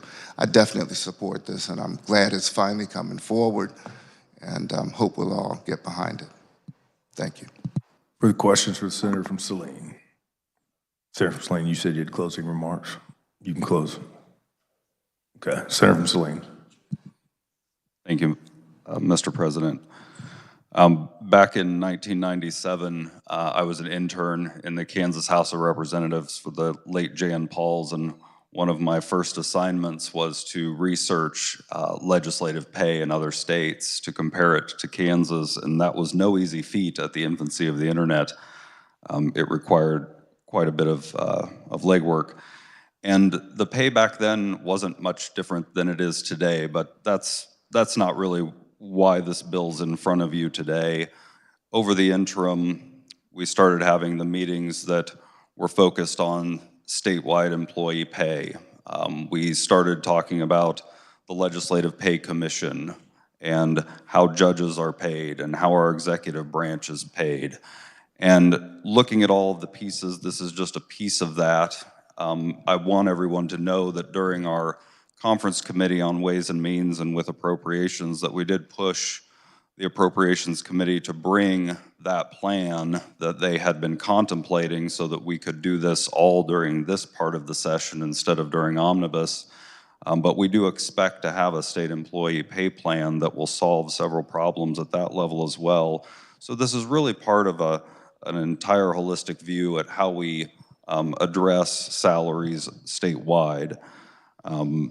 And I think that it's important to note that, yes, no one should get rich in public service, but the sacrifice shouldn't be so great that people cannot contemplate serving in this chamber or the other. And with that, I would renew my motion. We'll hold for final action. Chair recognizes Senator from Johnson, Senator Gossage on Senate Bill 26. Thank you, Mr. President. Senate Bill 26 is called the Kansas Child Mutilation Prevention Act. You may recall that we passed this out of our body. It's forbidding doctors to perform services on children for the purposes of transitioning their gender. Can you make your motion real quick? Yes, I move the Senate adopt the conference committee report on Senate Bill 26. Heard the motion, the explanation, or questions? Seeing none, we'll hold for final action. We're now ready for final action. On this full roll call, we will take the following. The conference committee reports for Senate Bill 26 and House sub for Senate Bill 229. Clerk will read the titles.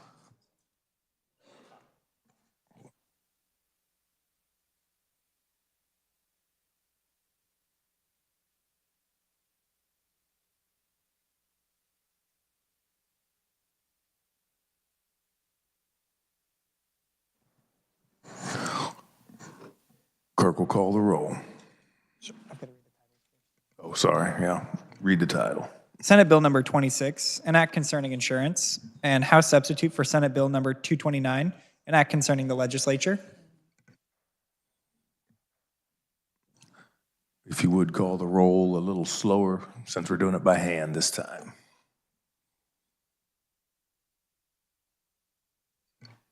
Alley. Baumgardner.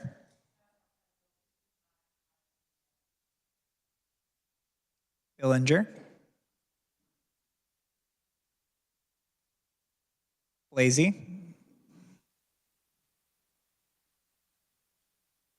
Bowers. Clays. Corson.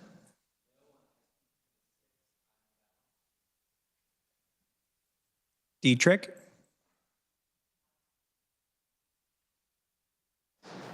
Dahl.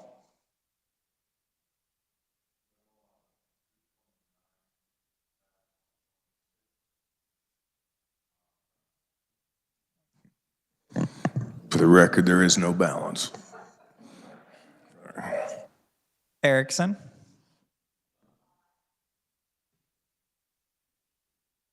Fag.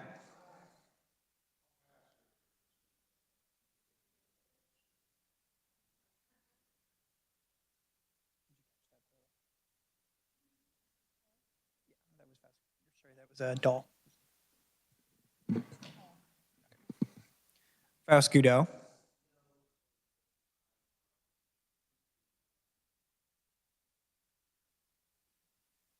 Francisco.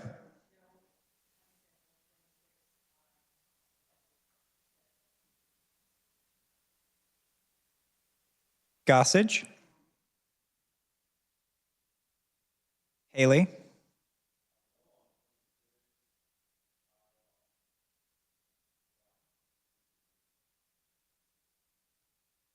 Holland.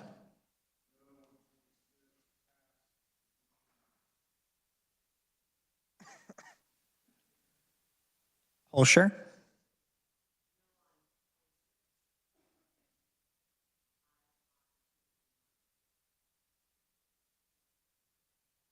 Kirshen.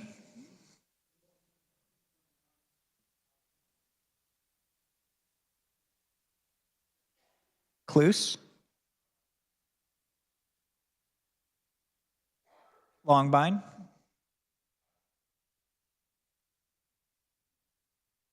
Masterson,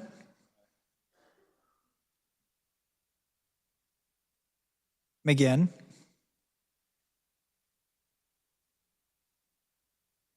Olson,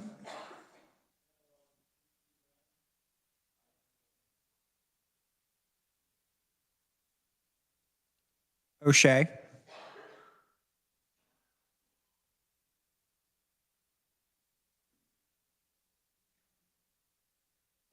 Peck,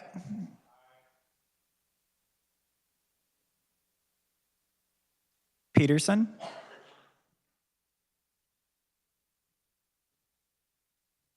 Petty,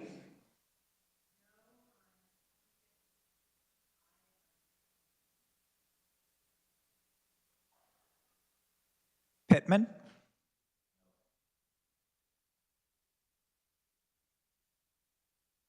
Pyle,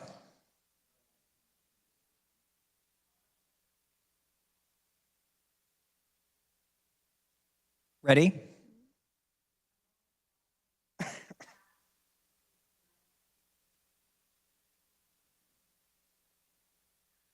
Reichman,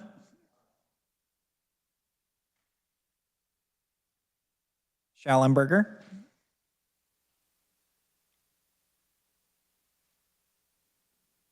Steffen,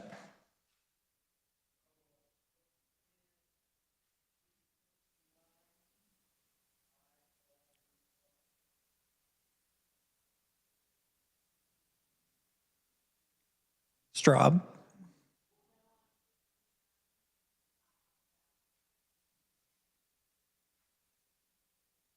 Sykes,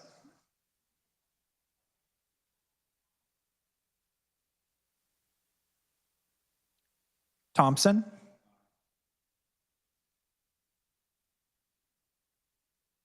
Tyson,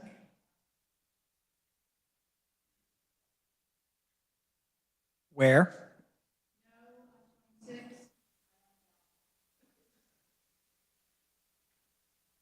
Warren,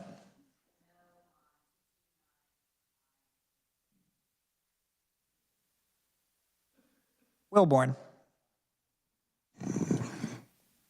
Has every senator had an opportunity to vote? Senator Johnson, Senator Corson. Thank you, Mr. President. Can I please get a preliminary on 229? We're on paper, so bear with me a minute.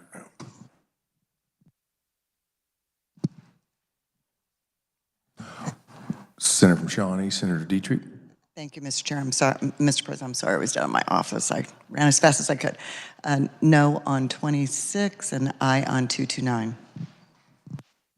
Senator from Reno. Can I get a preliminary on 26, please? All right, we'll see if there's any other changes while we're doing that too. Senator from Finney. I just want to make sure it got it straight. I'm a no on 229 and pass on 26. We got you.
Preliminary we have is on 26 is 23 in favor, 12 opposed.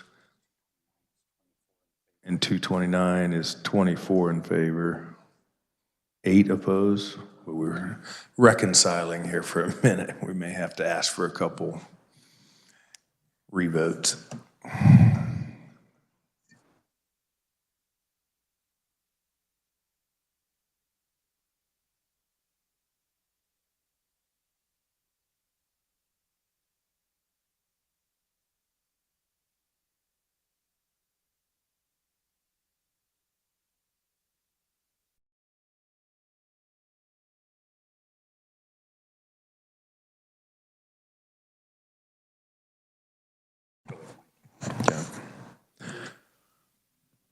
We're sticking to those preliminary counts. So are there any further explanations or changes? Seeing none, clerk will close the roll, tally the vote.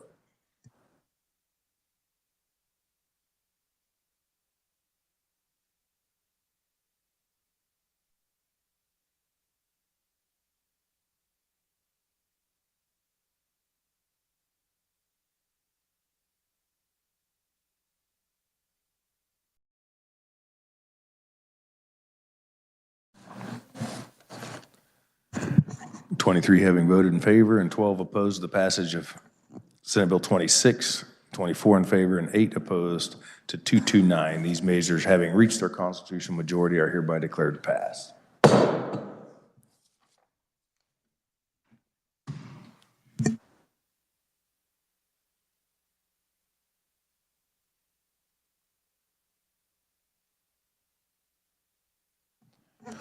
Before we adjourn, are there announcements? I would say normally we do our thank yous at the very, very end of session, but since we're after 4 a.m., happy Good Friday. Thank you all, the staff that stayed late. And with that, Senator from Cali, Senator Alley. Thank you, Mr. President.